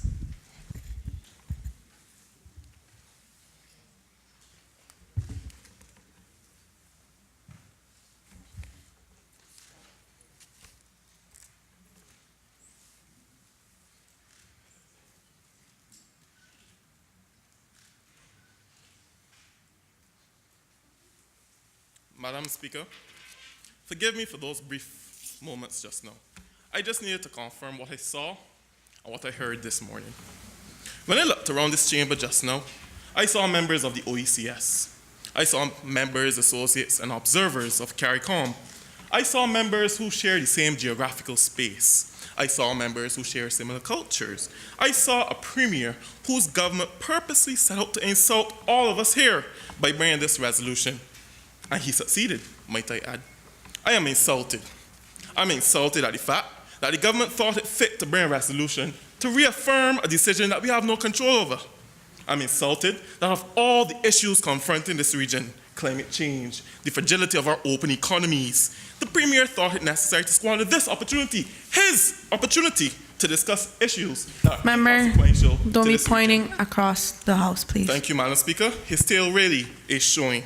This morning, we were subjected to a cult of ignorance by the government. The government has hailed the Commonwealth of Nations as an organization that can fill the void of a UK departure from the EU. The Premier has suggested less bureaucracy, He mentioned that there was consensus about the decision to withdraw from the EU in the Brexit referendum, when his own resolution that he brought indicated that the results were 51.9%, which suggests to me that's half the population didn't want Brexit to occur. But Madam Speaker, I am cognizant that I am at a Commonwealth Parliamentary Association event. In fact, I'm wearing a Commonwealth Parliamentary Association pin here this morning. So it's not expected of me to say that the Commonwealth of Nations and its associated institutions are merely set up to mask the decline of Great Britain. It is not expected of me to say that the Commonwealth of Nations is used only to inflate their ego. It is not expected of me to say that the Commonwealth's core mandate is to give the United Kingdom some illusion that they're still a world power. And I definitely know it is not expected of me to say that the Commonwealth of Nations is an antiquated organization that serves no interests to those of us in this region. It is not really a relic of the British Empire. Of course, this is me saying this cognizant that I am a member of this regional CPA Youth Parliament. I wouldn't want to be regarding the hazard I said such. What I would ask, though, is that if the United Kingdom would leave a grouping in which they export 43% of their goods and services, what does that say about their loyalty to a grouping where they export a whopping, wait for this figure, a resounding 3% of their goods and services? Madam Speaker, they hold no loyalty to a group that propped up their economies. In fact, we saw it in April with the whole Windrush scandal. The Britons would use you and then discard you. Madam Speaker, the Brits are at it again. A time not too long ago, the Brits explored the New World for riches. Their economy was in shambles. They needed to prop it up. Now today, post-Brexit, after their economy is shrinking, they suddenly remember a loose association that is the Commonwealth. They remember that Australia and India are members. Maybe they are thinking that they could subjugate India and the possibility of 1 billion new customers. Again, Madam Speaker, I turn my attention to the contributions from the Premier in his opening speech. He said that there is no major force in the political union that is opposed to Brexit. As I mentioned earlier. Sorry, member, but when you get up to use the bathroom, use the side doors. Thank you. Continue. He said that there's no major force in Britain that is opposed to Brexit. Then the resolution that he brought forward showed that it's really about half of the population that was not in favor of it. It is a continuation of the... Madam Speaker, I rise on a point of clarification. Does the member give way? No, I don't. Thank you. Please be seated.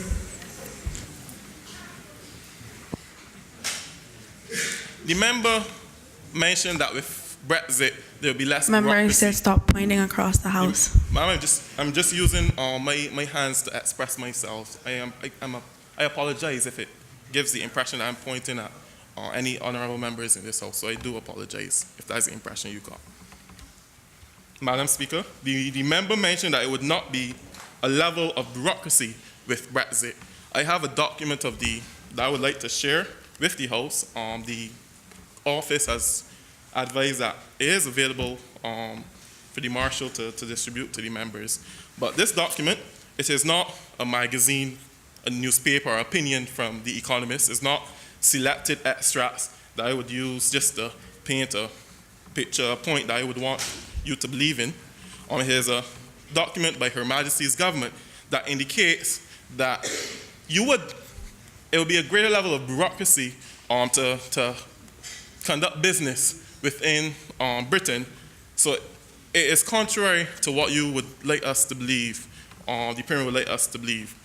I am also going to remind him that it's really the OECD countries, and not Britain alone, Britain is a member of the OECD countries, that would regulate financial services within the world. It is the OECD countries that would put you on blacklists, etc. So I'm just going to remind the member of that. The member from Antigua and Barbuda made us, or would attempt to make us believe that the falling of the pound is a good thing for tourism-dependent countries such as Barbados and most of us here. But I would just like Member, to you have 1 minute left. I would just like to educate the member that with the sharp decline of the pound and the strengthening of the US dollar, it is now more expensive for British tourists to visit this region as opposed to American tourists. And for instance, in Barbados, the main source market for tourists within Barbados are Britons, are English visitors. So it's really disadvantageous to us in the region because we're going to have less tourists because it's not as favorable for them to visit the Caribbean as it would be to visit perhaps Jersey that's not too far off from the UK and Europe. Madam Speaker, I'm going to conclude now. I would have prefaced my contributions this morning by stating how insulted I was, but I would end my contribution by saying that I am disappointed, and I offer my deepest sympathies to the Premier. I pray that by the end of this exercise, he will do some introspection, and if I may borrow the words of the first Prime Minister of Barbados, I would ask him, what mirror image does he have of himself? What mirror image does he have for the people of this Commonwealth Parliamentary Association if we should just be continued to use as a political football for the British? I'm obliged.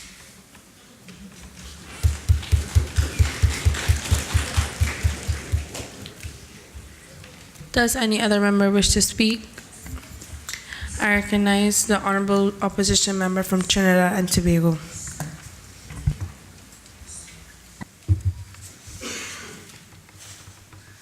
Thank you, Madam Speaker. Thank you, Madam Speaker. The United Nations shocked the world when the results of the June 2016 referendum revealed its impending exit from the European Union. Marketed as a means of reclaiming autonomy and breaking free of the restrictive chains of the bureaucratic EU, Brexit is shrouded in ambiguity and destined to unravel over 40 years' worth of progress in the areas of trade, migration, and regional cooperation. Firstly, Madam Speaker, by granting access to a $16.6 trillion single market, the EU has increased trade between the UK and other European countries by 50%. In fact, in 2012, the countries of the EU accounted for 45.1% of the UK's total exports and 50.6% of its imports. In comparison, the Commonwealth only accounted for 9% of the UK's total exports in 2014, and Britain's imports from the Commonwealth has been steadily declining since 1999, sitting at just below 5% in 2015. Furthermore, more than 80% of Commonwealth exports are to non-Commonwealth markets, namely the USA, China, and Japan. While some may be banking on the idea of the UK trade increasing with developing Commonwealth states post-Brexit, I'm a realist. Britain has always done and will continue to do what is best for Britain. And in the context of Brexit, that is the negotiating closer trading ties with the EU while looking towards the world's strongest economies, such as the USA and Australia, with preliminary trade agreements already occurring with the latter country. Likewise, many have claimed that free from the EU, the UK will now be able to redirect its €7.3 billion yearly contribution to the EU in providing aid and financial aid and relief services to its overseas dependent territories. However, they neglect to mention that this contribution of €7.3 billion, which is 0.4% of the UK's GDP, which is 0.4% of the UK's GDP, sees a net return of an estimated £62 to £78 billion per year, according to the Confederation of British Industry. And I'm confused. Is that not what we want as the Commonwealth? For Britain to remain as a strong economic and negotiating footstep in the door with the EU, so that financial aid and preferential trade agreements currently enjoyed by Commonwealth LDCs can continue, can remain intact, can remain untouched. Furthermore, Madam Speaker, as a result of Brexit, the UK stands to forfeit in March of 2019 the freedom of movement of their citizens, which has allowed them to live, work, travel, and retire in other EU territories, minus lengthy administrative processes. For so long, freedom of movement and regional integration have been one of the governing pillars of the European Union, and the UK's seemingly stringent stance on migrant control is an affront to such sentiments that seems almost xenophobic in nature. And I'm sure I don't have to point out that general disdain for EU nationals is only one stone throw away from contempt for Commonwealth citizens. Are our immigrants next? What of their rights? What will be their place in the UK's post-Brexit world? Moreover, I personally find Prime Minister May's 12-point plan for Brexit, specifically the points regarding immigration and workers' rights, hopelessly vague and obtuse. So I thought I would relate them to you all. We will control migration. You have 1 minute left. I'll make you continue your presentation. We will guarantee the rights of those who've already moved. We will protect workers' rights. Basically, we will do this and we will do that with no real fundamental indication of how. How will you do it? What are the plans? What is the UK's comprehensive strategy? Because if I'm honest, the United Kingdom can promise to move the earth closer to the sun, but lacking real guidelines to ensure proper execution, their words mean nothing. And quite frankly, empty promises are simply not enough. Not when 2.9 million EU nationals living in the UK depend on it. Not when 65.6 million UK residents depend on it. Not when countless businesses depend on it. And certainly not when the Commonwealth of 2.4 billion citizens have a stake in Brexit. I've been hearing a lot from the government side that it's in the UK's right, with their sovereignty and everything, to demand Brexit, to leave the EU. But I personally believe that when they decided to colonize all of us, they took the responsibility upon themselves to look out, not just for Britain, but for all of those, all of us, all of their dependencies, all of the current independent states, for everyone. And it's quite frankly naive to think that the Brexit affects the UK in isolation, because it does not. In conclusion, Madam Speaker, Brexit is a multifaceted issue that has inspired widespread international discourse among the public with regards to issues of trade, migration, and the Commonwealth's place at the center of it all. However, more transparency is needed going forward about the intentions of the British government and how they plan to satisfy as far as possible the needs of both the 51.9% who voted in favour of Brexit and the 48.1% who vehemently opposed it, as well as addressing the concerns of the Commonwealth of Nations. Not everyone wanted Brexit. Not everyone agrees with Brexit. I certainly don't. And to be quite blunt, if the UK cared about what we thought, they would have asked the opinions of all the citizens of the Commonwealth and included it in their referendum. But if it is destined to happen, let it happen in the right way, in a manner that is mutually beneficial to all parties involved and alleviates the fear of the unknown, because indeed that is the nature of Brexit, a headfirst dive into uncharted territory. Then, and only then, will this opposition give you an affirmation for your motion. Thank you.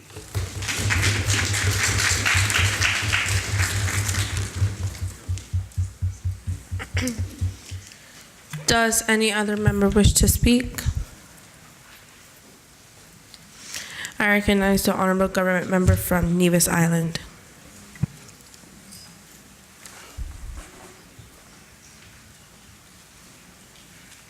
Madam Speaker, I've risen for my fourth and final time in this, the Regional Youth Parliament, having been in the Youth Parliament in 2014, 2015, and 2016. I have risen at this time to address the very last paragraph of the resolution, which in my view essentially is a binding and deliberate agreement of this sitting that we affirm the United Kingdom's decision to withdraw from the European Union. I stand to give information that is not restricted by the side that I sit on. I cannot reasonably rise to fully support this resolution due to its nature and wording, particularly in the very last paragraph, as said before. This exact section of the resolution pronounces that this Regional Youth Parliament calls upon the states and territories of the Commonwealth, Caribbean, Americas, and the Atlantic region to affirm the United Kingdom's decision to withdraw from the European Union. To affirm means to confirm or accept the validity of something. I ask the following questions, therefore. Why do we have to accept the validity of Brexit when the United Kingdom is a sovereign state whose decisions we will never be able to affect?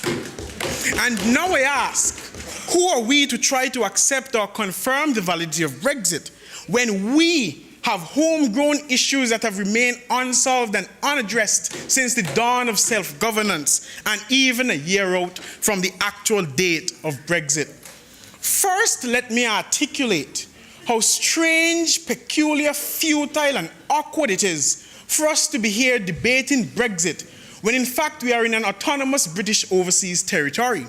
I say so because the position of British overseas territories has not yet been properly enunciated as to what arrangements will be made. Madam Speaker, I would go as far as to say that the Cayman Islands and its representatives here today are fundamentally silent proxies of the Right Honourable Theresa May, Boris Johnson, and all those who subscribe to the Remain divide of the Brexit phenomenon. For indeed, the legitimacy of Brexit can no longer be questioned. The people have spoken. The mandate has been given by the people and for the people, whether or not it was by the slimmest and most uncomfortable of margins. This debate, must accept and be guided by the precept that Brexit is fluid and has happened, is happening, and will happen. And the process of it occurring began on March 29th, 2017, some 451 days ago, and it is scheduled to end on March 29th, 2019, 281 days from today. What that means, Madam Speaker, is that in 281 days, in the words of Nigel Farage, when it comes to chaos, we ain't seen nothing yet. In 281 days, Madam Speaker, when it comes to Brexit and its impending chaos, even in the face of the United States President and Kim Jong-un threatening war before their bromance of late, we ain't seen nothing yet. In 8 days, there will be an EU summit where the deals will be ratified for the benefit of the people of the United Kingdom.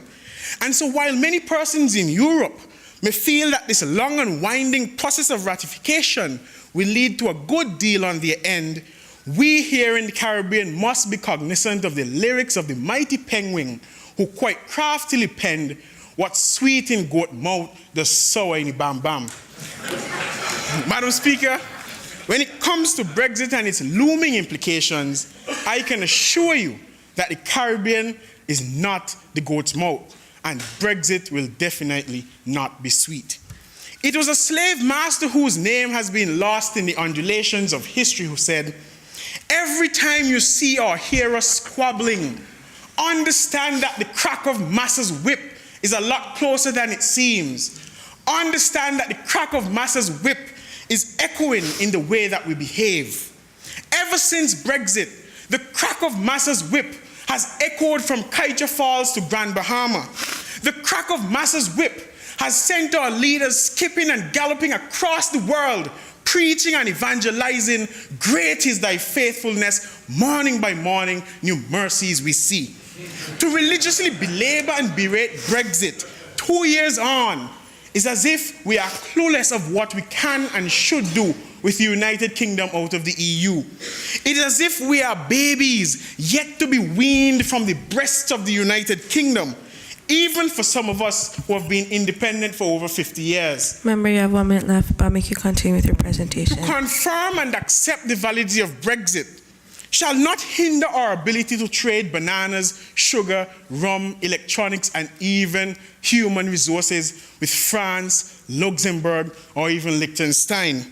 We need firm craftsmen, not leaders who belabor and dwell in the past.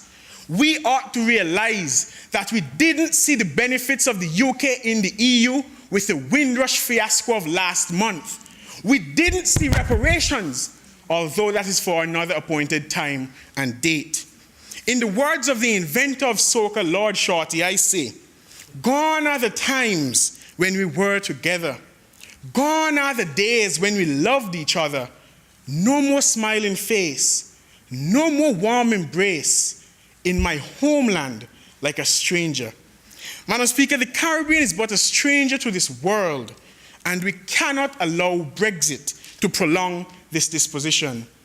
Madam Speaker, as I take my seat for the 4th and final time in this, the Regional Youth Parliament, I wish to thank the chief organizer of the Nevis Youth Parliament, Mr. Farrell Smithen, and the staff at the legislature in Nevis for the opportunity that has been afforded to me since Barbados in 2014 at the age of 14.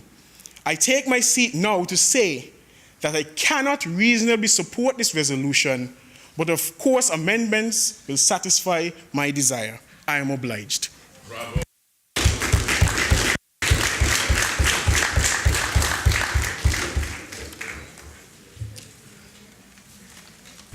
Does any other member wish to speak?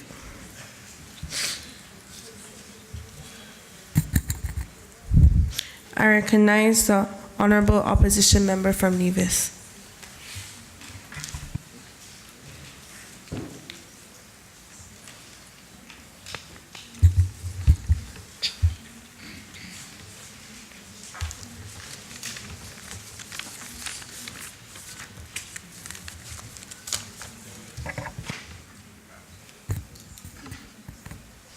Madam Speaker, I rise to make my contribution to this very important debate, which centers on the long-term implications of Brexit for the nations of the Commonwealth. Permit me to state at the very outset, Madam Speaker, that I do not support the resolution, and I wish to clearly articulate the viewpoint that the withdrawal of the United Kingdom from the European Union is not in the interest of governments of the Commonwealth, Caribbean, the Americas, and the Atlantic region. In fact, it severely threatens our social and economic development. Madam Speaker, there's no doubt that Britain is a powerful and privileged member of the EU trading bloc and has been able to leverage this power through diplomatic means for the benefit of Commonwealth countries. As a result, we have been able to develop important trade links with the EU, which, if reversed, could have a devastating impact on our economies, especially Nevis. With Britain being burdened with negotiating its withdrawal from the EU and securing its own interests, I am convinced that they will not give priority to the concerns of the Caribbean and other Commonwealth countries. What is more, is that when the Conator Agreement, which governs economic cooperation with the EU, expires in 2020, a new agreement will have to be negotiated. But without an ally at the table, to ensure that the priorities of the Commonwealth states are factored into the new agreement, the process of negotiation will not be an easy task. Madam Speaker, the troubles don't end here. You would recall that we witnessed a sharp depreciation in the pound sterling following the Brexit vote. Many economists predict that this trend will continue. This notable decline in the value of the pound can have serious repercussions for the flow of remittances. According to a 2016 study done by the World Bank entitled Migration and Remittances, and I quote, "The UK, with its high foreign-born population, is among the top 10 remittance-sending countries in the world," end quote. Indeed, several Caribbean countries are registered as having very high rates of migration, with a large proportion of these migrants living in the United Kingdom. Remittance flows are therefore an important source of sustenance for families in the Commonwealth Caribbean and a critical vehicle for private investment. However, the value of such remittances from the UK to families within the Caribbean could severely decrease as a direct result of the pound dropping in value. In addition, Madam Speaker, about 60% of Commonwealth countries are small states which rely on tourism as their main income earner and which depend on the UK as a major feeder market. Consequently, a depreciation in the value of the pound may well result in a change in consumer consumption patterns as British travelers spend less on holidays and vacation properties in the region.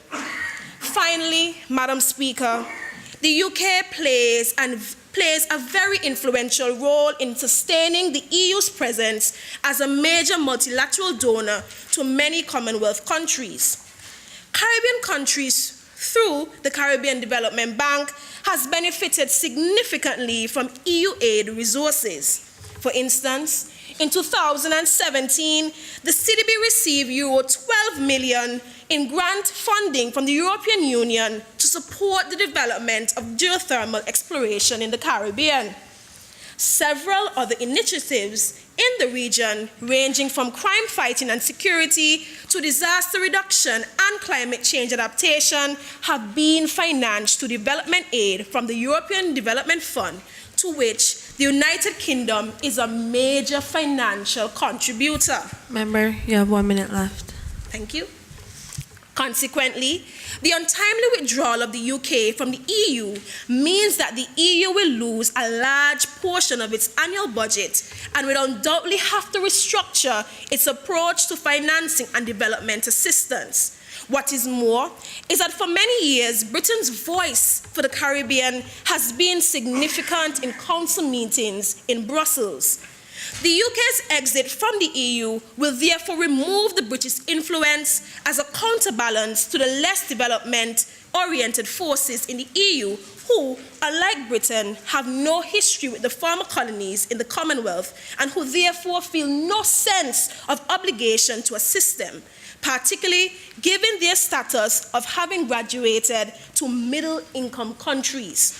Thus, key development ventures which were once driven by EU funding may in the future be relegated to the back burner of the EU priority list. And in conclusion, Madam Speaker, I cannot therefore in good conscience affirm the decision of the United Kingdom to withdraw from the European Union. May it please you, Madam Speaker.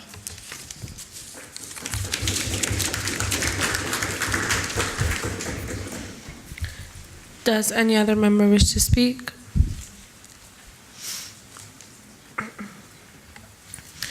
I recognize the honorable member from Barbados.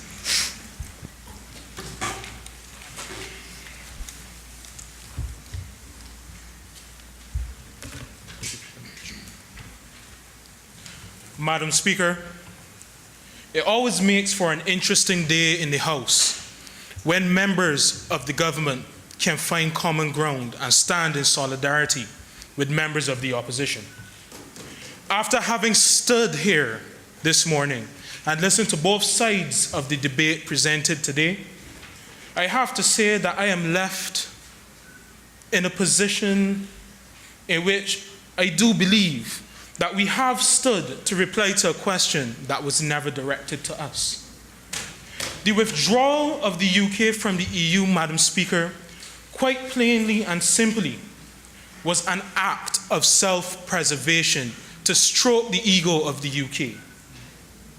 Whilst I do agree that there is an abundance of opportunities to be had with the EU leaving the UK for economic expansion, who says that the UK will even allow us in this region to take advantage of these new opportunities?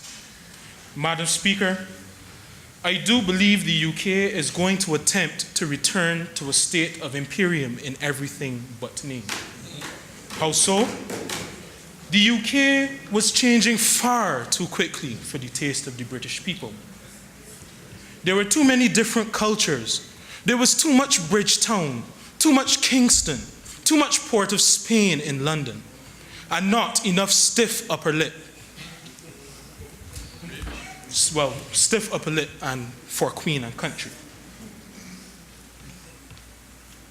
So, what did they do? In a manner akin to that of a spoiled child, the EU decided to withdraw and return to their Commonwealth, the remnants of a once proud and powerful empire, which they would now seek to use as an economic vehicle, so to speak, in which they are the only ones in control. As was mentioned by the honorable member on the opposition from the Turks and Caicos, the slogan for Brexit was take control. Madam Speaker, need I say more? The UK did not care about our opinion.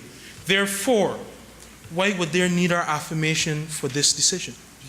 Ladies and gentlemen of the House, please think about it.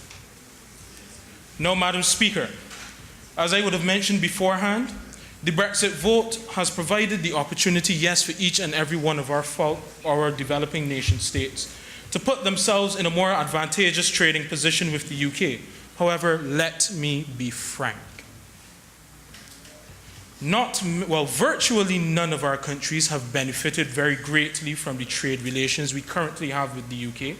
In fact, many of us have just managed to scrape by and not flourish as I know we have the potential to do. Therefore, I must impress upon this House that preparation for the renegotiation of the current trade agreements that we hold is of the utmost importance. And it needs to begin today, but quite frankly, it should have begun when we heard the results of the Brexit vote. The current agreements we have are being allowed to extend until March 2020. essentially a one-year grace period after the UK officially takes its leave of the European Union. This grace period, must be fully taken advantage of with the same vigor and enthusiasm as a child entering a candy store for the first time and being told to take up whatever he or she wants, with the same viciousness and ferocity as a predator falling upon its prey, tearing it with tooth and claw. Again, I repeat, yes, the Brexit vote has given us a great opportunity to improve our futures. But what good is having an opportunity if we don't jump upon it and seize it with both hands? Member, you have 1 minute left. Thank you, Madam. With the same energy that we are using to call for the affirmation of the UK's decision to leave the EU, we need to put into making a viable future for ourselves. In conclusion, Madam Speaker, whilst I agree that there is enormous potential for the Commonwealth to benefit greatly from the Brexit vote, we must not let the 2020 deadline catch us with our pants down. Before we have made serious preparations to negotiate agreements for ourselves, not only with the UK, but with the EU itself as well.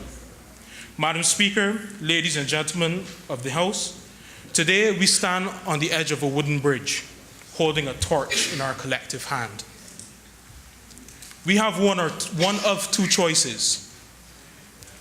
We can either bravely proceed across the bridge and hold the torch up to light the way for others to follow, or we could ever so crassly and carelessly toss it upon the wooden bridge and stand there and watch it go up in flames.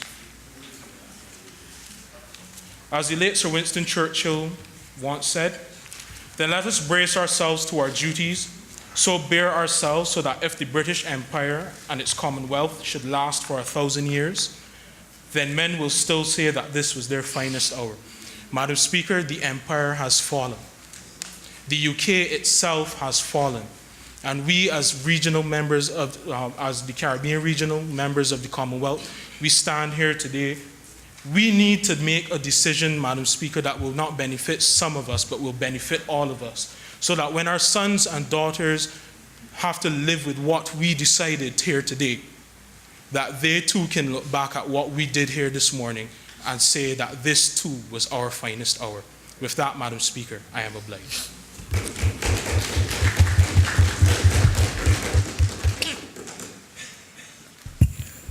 Does any other member wish to speak? I recognize the Honourable Government Member from Jamaica.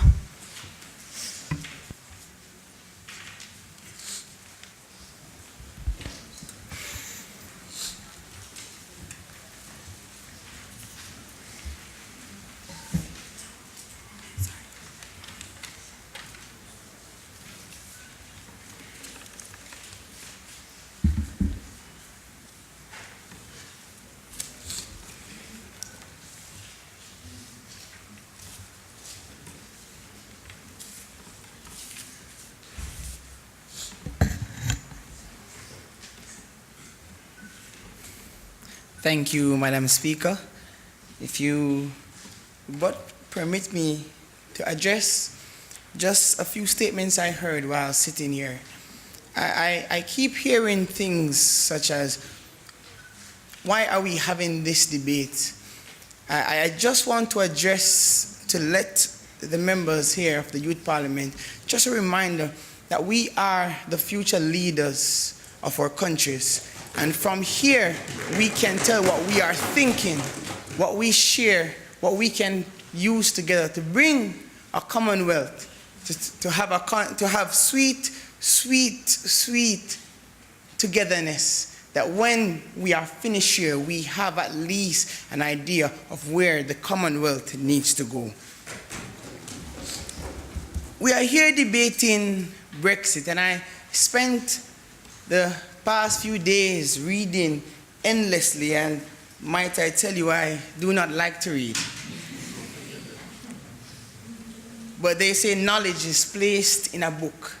So I spent time researching, reading, searching. What is happening in the Commonwealth? What is happening in Europe?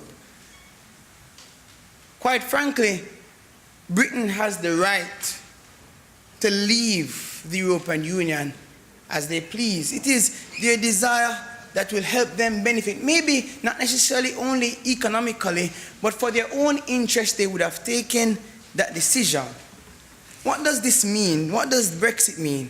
Brexit means that our trade relations that Britain subsumed when they joined the European Union in 1973, it would be dissolved. And yes, Commonwealth countries must start searching for new ideas, new places to trade, new places to get financial aid.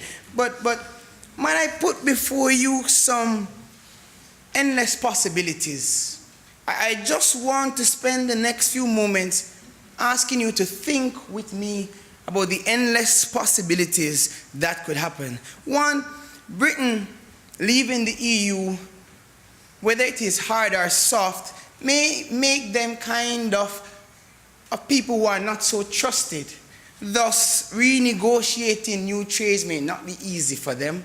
They may want to move to the United States, but while they are interested in the United States with their approximately 6 million people, US would be more interested in the Europe now, who has way more population, a bigger market for trade. I also want you to think with me when I say to you that we must never forget that before Britain joined the EU, they were once with us. They were a part of us. Commonwealth. We were trading, and many countries weren't doing so bad. For example, my country, Jamaica. But as soon as they joined the EU in 1973, the dollar kept going down. And it still goes down today. But think with me as we look through the endless possibilities. Britain leaving the EU is like the prodigal son in the Bible. They need somewhere to rest their head once again. And why not? Why not Commonwealth? Why not, if the Commonwealth could foster that sweet bed, bring our robes of trade and the ring of finances to put on them, invite them. And you might be wondering, how does this help the Commonwealth, or how can we do this? The simple thing is, we cannot do it as we are today. You are right, we cannot do it as we are today. But what is happening now with... Remember, you have 1 minute left. I'll let you continue. Thank you, Madam Speaker. What is happening now is that with Britain leaving the EU, the members of the Commonwealth will be backed into a corner, like a seed falling into the ground. For the tree to grow, the seed must first die. The death of the Britain-EU relation may just be the birth of the best Commonwealth membership. So instead of arguing how it will benefit us, maybe the negative is the best benefit we can get from Britain leaving the EU. Maybe when the realization that we need new trade relations, maybe when we realize we need new financial aid, maybe when we realize all these bad things could happen, we may just decide to cuddle up together like cold men in the winter seeking warmth. And when we join together, then we become not just a trading bloc, but we become an economic force in this world. Remember, do not forget, members of the House, do not forget, we host 1/3 of the population on Earth. That is a very big market. Try unifying 1/3 of a population. When the Commonwealth is unified, we can move mountains. I want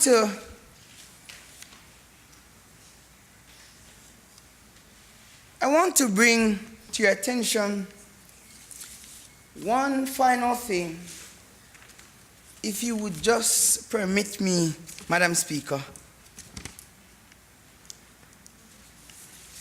the opposition leader says, we, as the container we are today, are not able to hold the fluid of Britain. But think about it. If we should build our walls and fix the holes in the fences of our relationship, what a wonderful container we would be. I therefore say, Madam Speaker, we should encourage them. Tell Britain, leave the EU. So when they leave, they are going to need somewhere to go. And what if, just by chance, the Commonwealth could position herself as being the best thing for the British, for Britain? Then maybe, just maybe, we could get all the benefits. Thank you.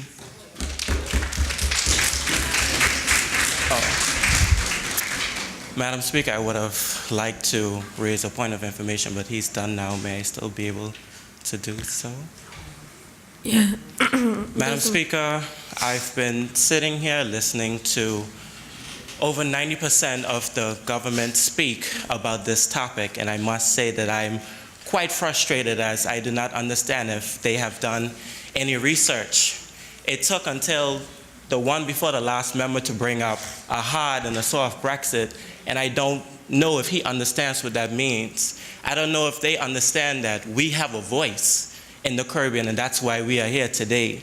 All of them speak about coming together to unify everyone. Can you wrap up? Oh, wrap up? Yes. A lot of them come and speak about unifying each other, but they're sitting there, they're standing up and they're saying, what is the point of us being here today? I would just like to remind the government, the point of us being here today is that we have a voice. I don't think that's a point of information. Point of information asking. So what is your question to the member? My question is, I was getting to that. Okay. Sorry. My question is, what about immigration? None of them has brought up immigration as yet. What about the opportunities that will be taken away from us to live there, to move freely, and to work there? What will happen to us? They talk about coming together, but they're not talking about what Britain is taking away from us. So that is my question. Madam Speaker, permission to respond?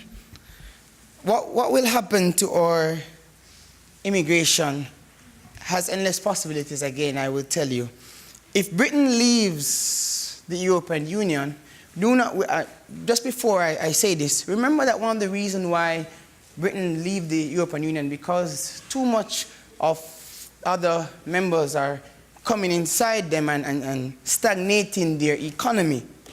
If they leave the EU now, then they will still have a possibility. If we join great relation with them, then now we can go and fill those voids and have sweet relationship with them.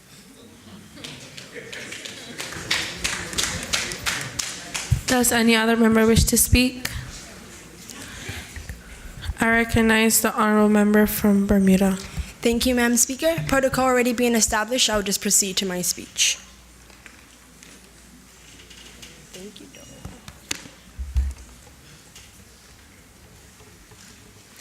Nigel Farage told the world that his vision is to put the United Kingdom and the British people first, and for them to divorce themselves from political union and re-engage with the rest of the world. This statement alludes without a wrinkle the importance of Brexit for the United Kingdom and the British overseas territories. The question I firstly pose to the other side of the House is, how can a progress-minded nation remain attached to what can be considered a stabilizer? My speech will target three main points in regards to the withdrawal from the European Union. Firstly, the migrant crisis that the European Union has failed to address and resolve efficiently. Secondly, how the EU entrenches corporate interests and prevents radical reform. And lastly, reference to the erroneous and burdensome regulations enforced upon the UK directed from the EU, as well as the obvious impacts Brexit will have on the British overseas territories, specifically the one I came to represent, Bermuda. Now, on issue where the EU has been granted authority, like content insurance policy, agriculture, copyright, and patent policy, European linguistics rule override national laws. Now, Eurosceptics emphasize that the European Union's executive leg, called the European Delegacy, isn't directly accountable to electors in Britain or anyone else for that matter, which we here on this side of the House can agree which is a monumental problem, Madam Speaker. British leaders have had some influence on the selection of the EU's Commission's members every 5 years. But once the soundbox has been chosen, none of its members are accountable to the British government or to Britain's elected voice in the European Parliament. Whereas some see the EU as imposing left backstage, big government policies on Britain, the outers see things the way they truly are. That the EU's anti-democratic social organization gives too much power to corporate elites and prevents the British left from making significant gains. This left-wing criticism of the EU is part of a broader critique of elite institutions more generally, including the Human Coin Swap Administration, the International Monetary Fund, and the World Bank.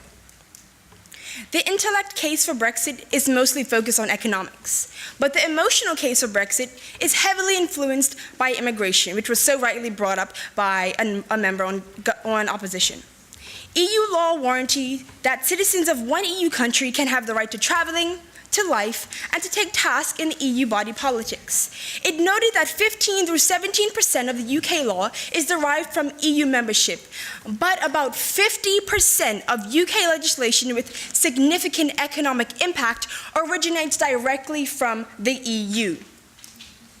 British people have increasingly felt the impact of this rule since the 2008 financial crisis. The Eurozone struggled economically, and workers from the Eurozone countries such as Emerald Isle and Italian Republic, as well as EU countries like Poland and Romania.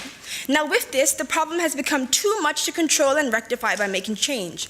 Brexit must happen in order for these numbers to fall back where they should have been from the very origin. Now, fast forwarding to the impact Brexit will have on Bermuda. Firstly, the island's self-negotiated Solvency Act equivalency status in Europe would continue on a third country basis as the UK unravels its relationship with Europe as well as former partners outside of the EU. Now, this provides Bermuda with extensive amounts of comfort in terms of insurance groups domiciling themselves in Bermuda. Now, the dynamic of Bermuda's relationship with the UK and the fact that we are very much a self-governing country, we are now presented with opportunities to build on these. For example, the bilateral relationship with Brussels can now be developed further while offering consistency in what a relationship with the EU will soon look like. The European Union can be considered a second government for the United Kingdom, one with maximum power and following. Times have changed the European Union for the worse, and having bled the UK dry for their own blood supply, there must be a point of cutoff.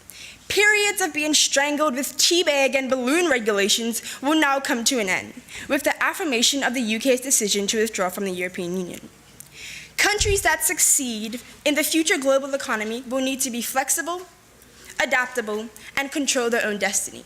Brexit allows this. Thank you.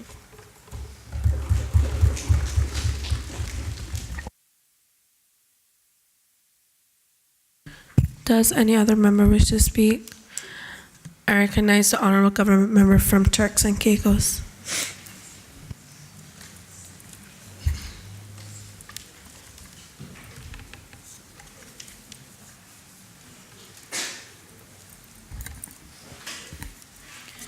Madam Speaker, members of Legislative Assembly, and ladies and gentlemen in the public gallery, it is a pleasure to stand before you all today to discuss the pressing topic of Brexit and its influence on our Commonwealth member states in the Caribbean, Americas, and the Greater Atlantic region.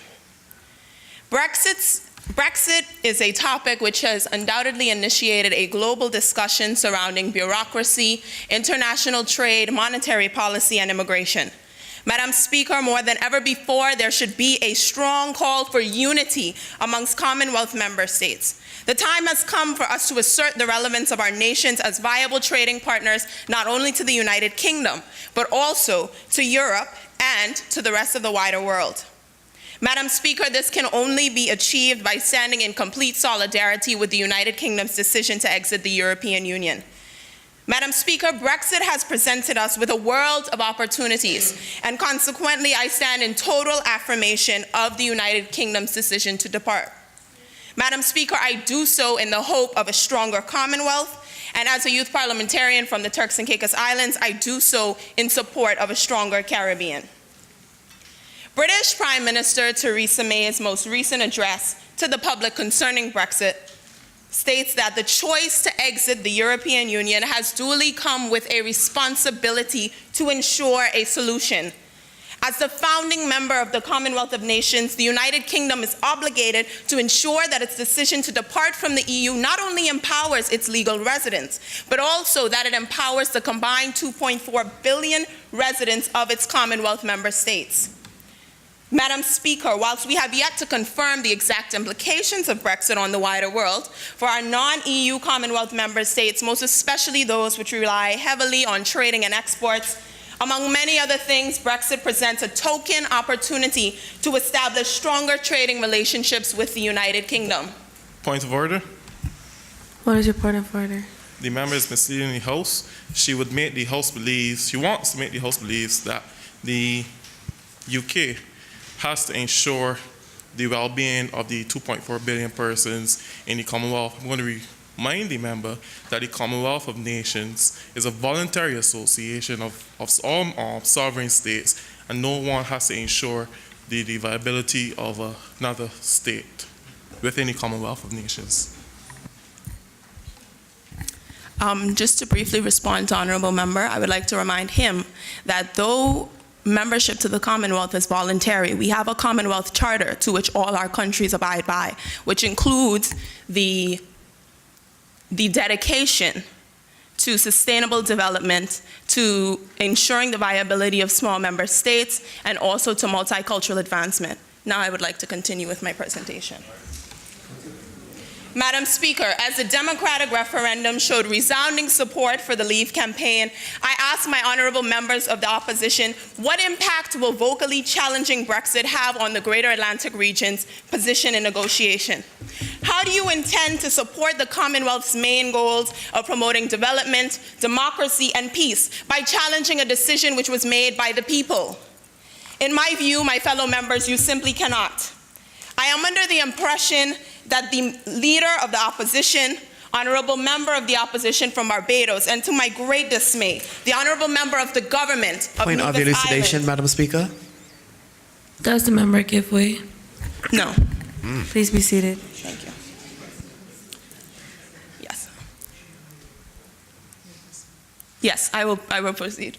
Yes, I am under the impression that the leader of the opposition, honourable member of the opposition from Barbados, and to my great dismay, honourable member of the government of Nevis Island, believe that the decision to exit the European Union was one made in ignorance.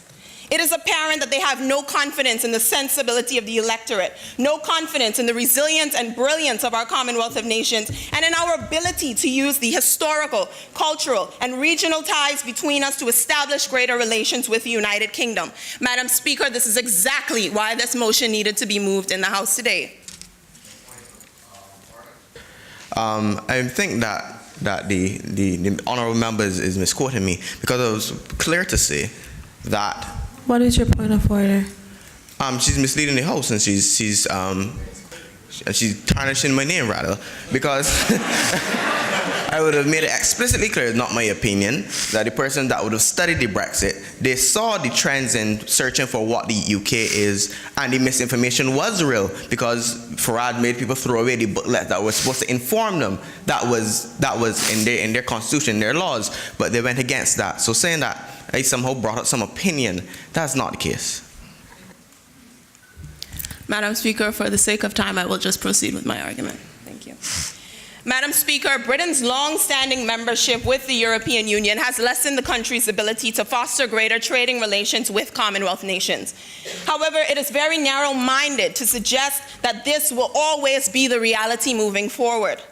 Presently, as a member of the European Union, the United Kingdom is more inclined to partake in trading with its fellow member states, which also reap the benefits of the EU's four freedoms. Once the UK exits the European Union, it is no longer entitled to these freedoms and may be less predisposed to its trading relations with its former member states.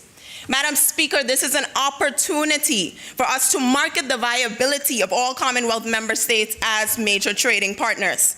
Madam Speaker, the economies of various Commonwealth nations are developing more rapidly than EU member states.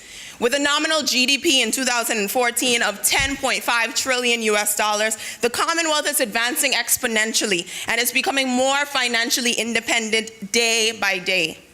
Madam Speaker, as the UK will no longer be limited by common market legislation, the opportunity is here for us to negotiate new trade agreements which ensure the best possible outcome for our nations.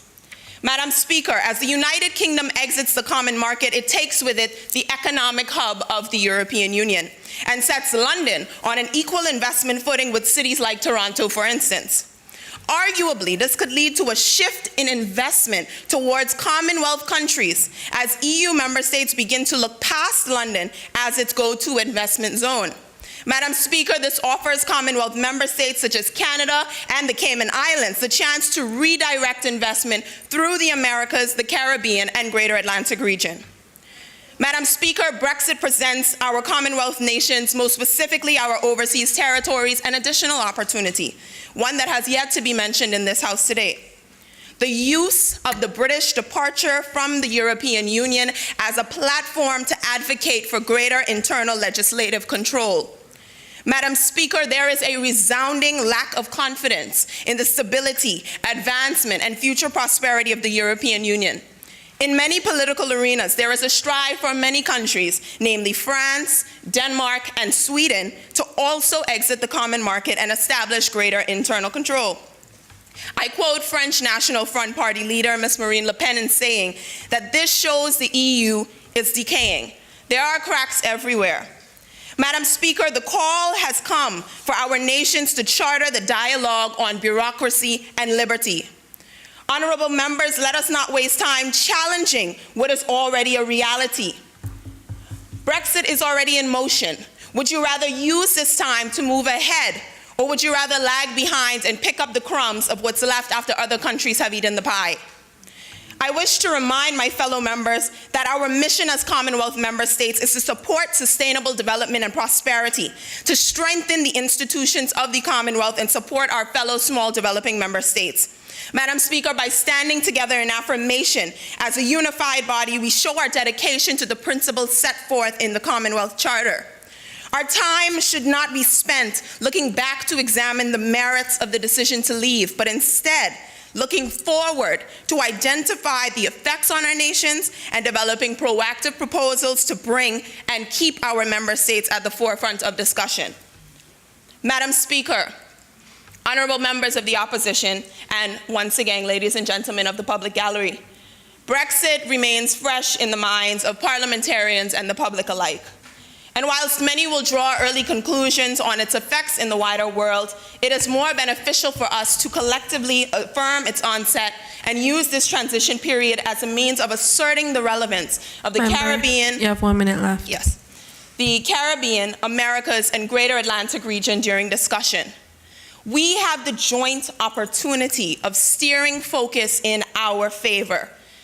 And it is in our best interest to begin a serious analysis of what Brexit means to our countries individually, what it means for us collectively, and how we can use it to the advantage of the Commonwealth of Nations. I thank you.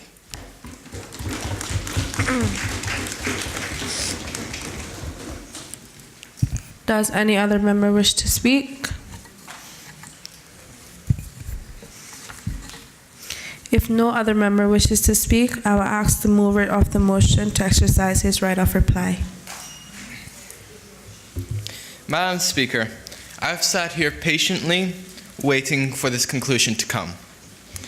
Mainly because I have managed in the short time we've been here to write over 3 pages of notes towards the opposition, which have included notes regarding inaccuracies in their statistics, inaccuracies in their arguments, and inaccuracies in their logic.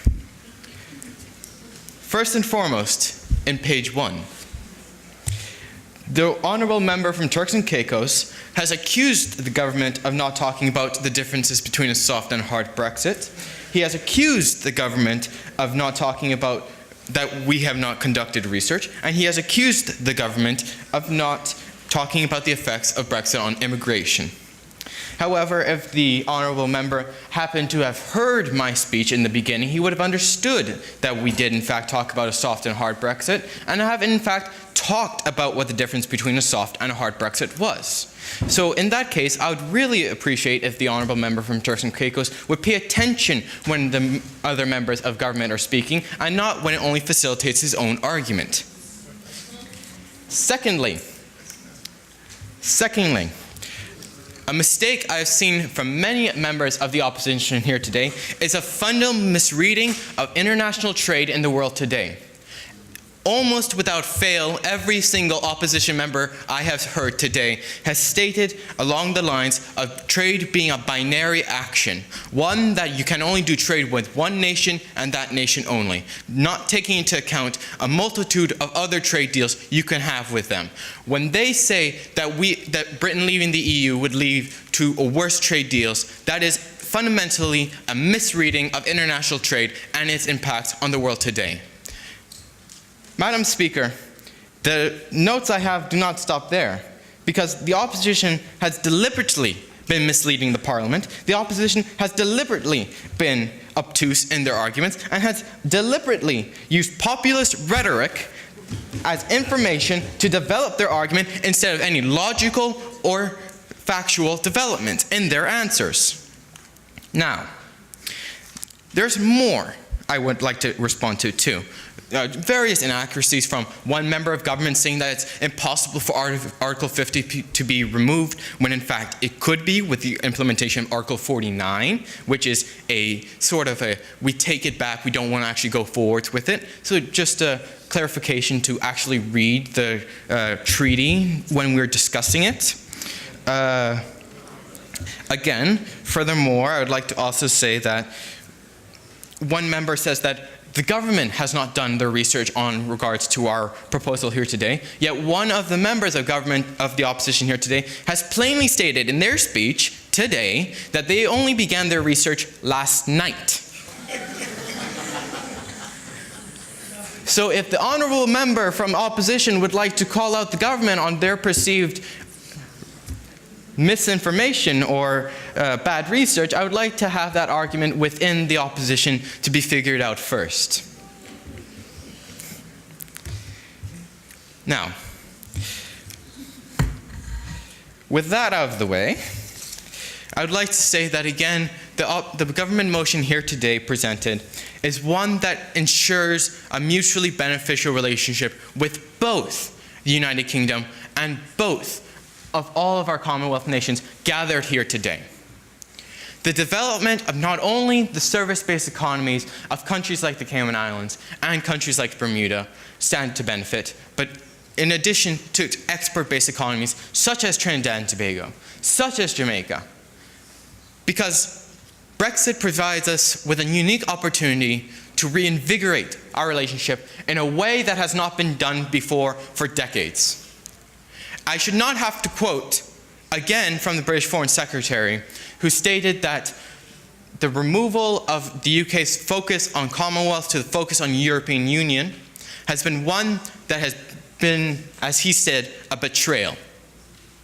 A betrayal, Madam Speaker. Now, simply put, if we were to take into account all the new opportunities that arise from Brexit, we would understand that to the Commonwealth Caribbean and the Commonwealth Americas, whom we are here to represent and argue over, not the British Isles, not the impacts politically or economically on the British Isles, but the impacts politically and economically on our countries, which I feel, again, that members of the opposition have failed to take into account their own constituents, instead of arguing over the perceived economic impacts over the British Isles, that if we were to see the economic impacts that would bring towards our Commonwealth nations, we would see that to our Commonwealth nations, that the future is not one that has been marked with doom and gloom, but one that is marked with brightness and one that is marked with clarity. Now, if we were to pass this motion today, it is a motion that would substantially develop and interconnect our relationship with the UK further. We are here today to emphasize a historical relationship. We are here to emphasize the great trading links that our nations can have with the UK. If the UK, following the opposition's point, was to have done the Brexit referendum out of their own self-pride, then shouldn't it be in our best interest to take advantage of that in order to get the best deals for our nations? Simply, the argument that the opposition has raised today is one that can be discounted and can be completely thrown out of the Parliament here today.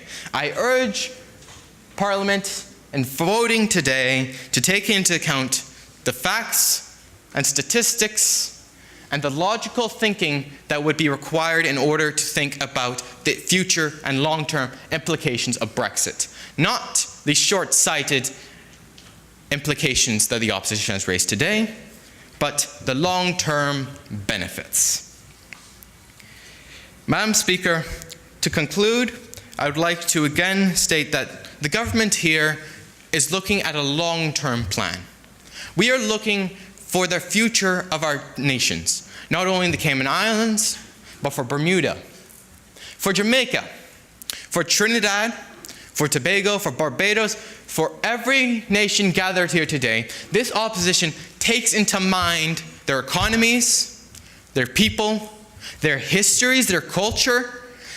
All has been taken into account when drafting this resolution.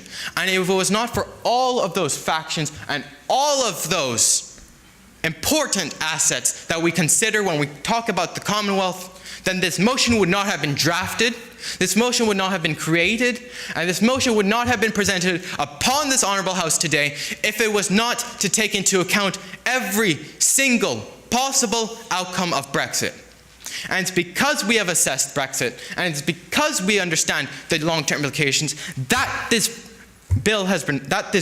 article has been brought to House today, so that we can pass it, and so that our long-term futures are bright and clear, not marked by doom and gloom. Thank you, Madam Speaker.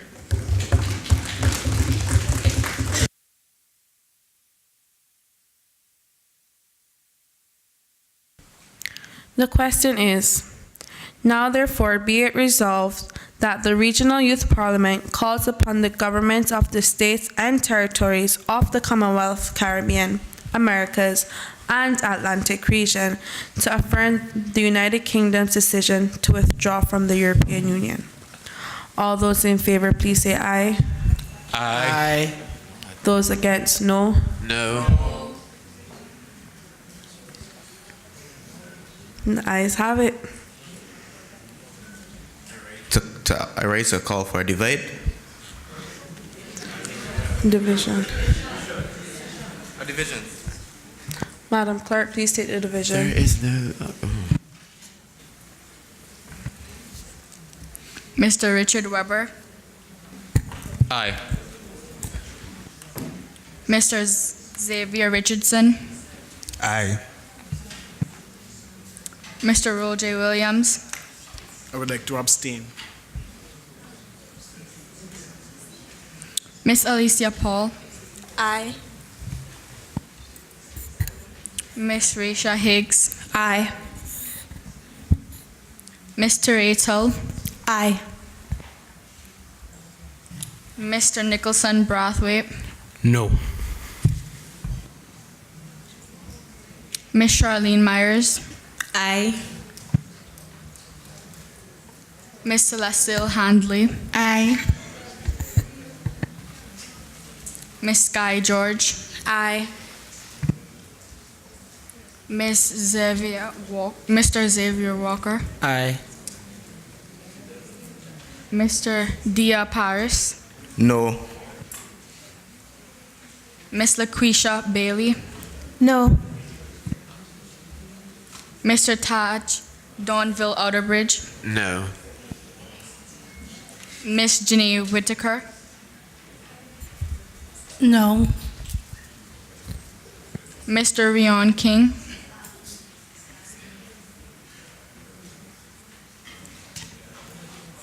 Mr. Layton Lewis, No. Mr. Ade O'Neill, No. Miss Lauren Nia Lawrence, No.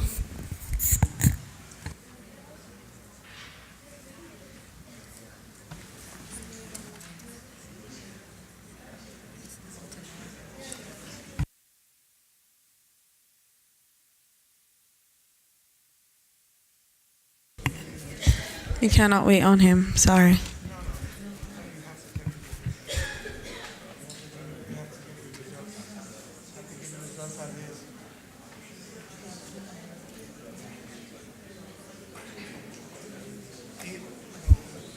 And 9 ayes.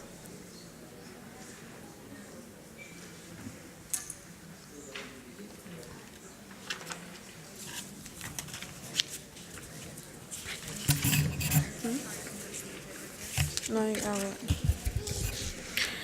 The results of the division is 9 ayes, 8 noes, and 1 abstain.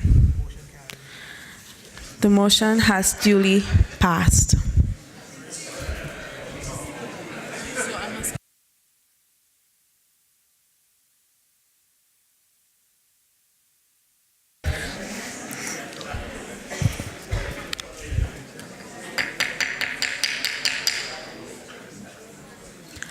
I will now call on the honourable member from the Cayman Islands to move the Parliament for adjournment of the Honourable Regional Youth Parliament. Madam Speaker, I beg to move the motion for the adjournment of this Honourable 14th Regional Youth Parliament.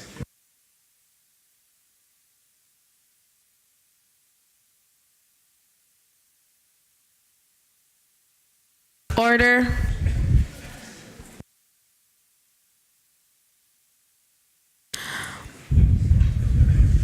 This motion is that the Honourable 14th Regional Youth Parliament do stand adjourned. Those in favor, please say aye. Aye. Those against, no. The ayes have it. This Honourable 14th Regional Youth Parliament now stands adjourned.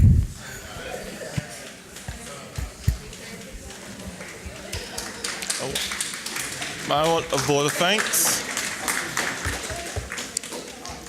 Madam Speaker, I would like to move a vote of thanks.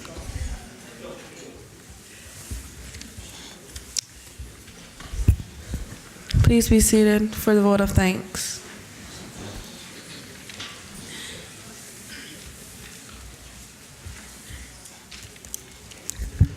On behalf of my youth parliament at home, the Barbados National Youth Parliament, I'd just like to thank the Cayman Islands Legislative Assembly, the Commonwealth Parliamentary Association, for hosting us in this chamber. And I'd also like to extend my appreciation to you and your capacity as Speaker to the Sergeant at Arms and the Clerk. So if you could just accept a small token of appreciation from the Youth Parliament at home, I would be most appreciative.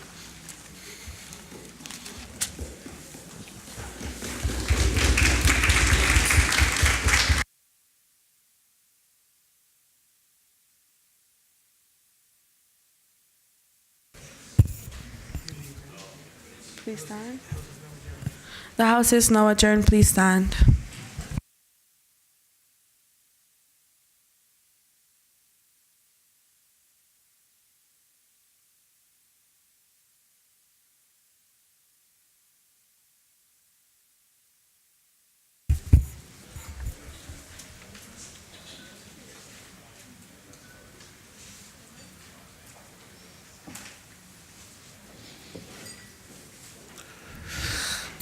Please be seated. We crave your indulgence, audience, honorable members. There's two things to happen. One has to happen first so the other can take place.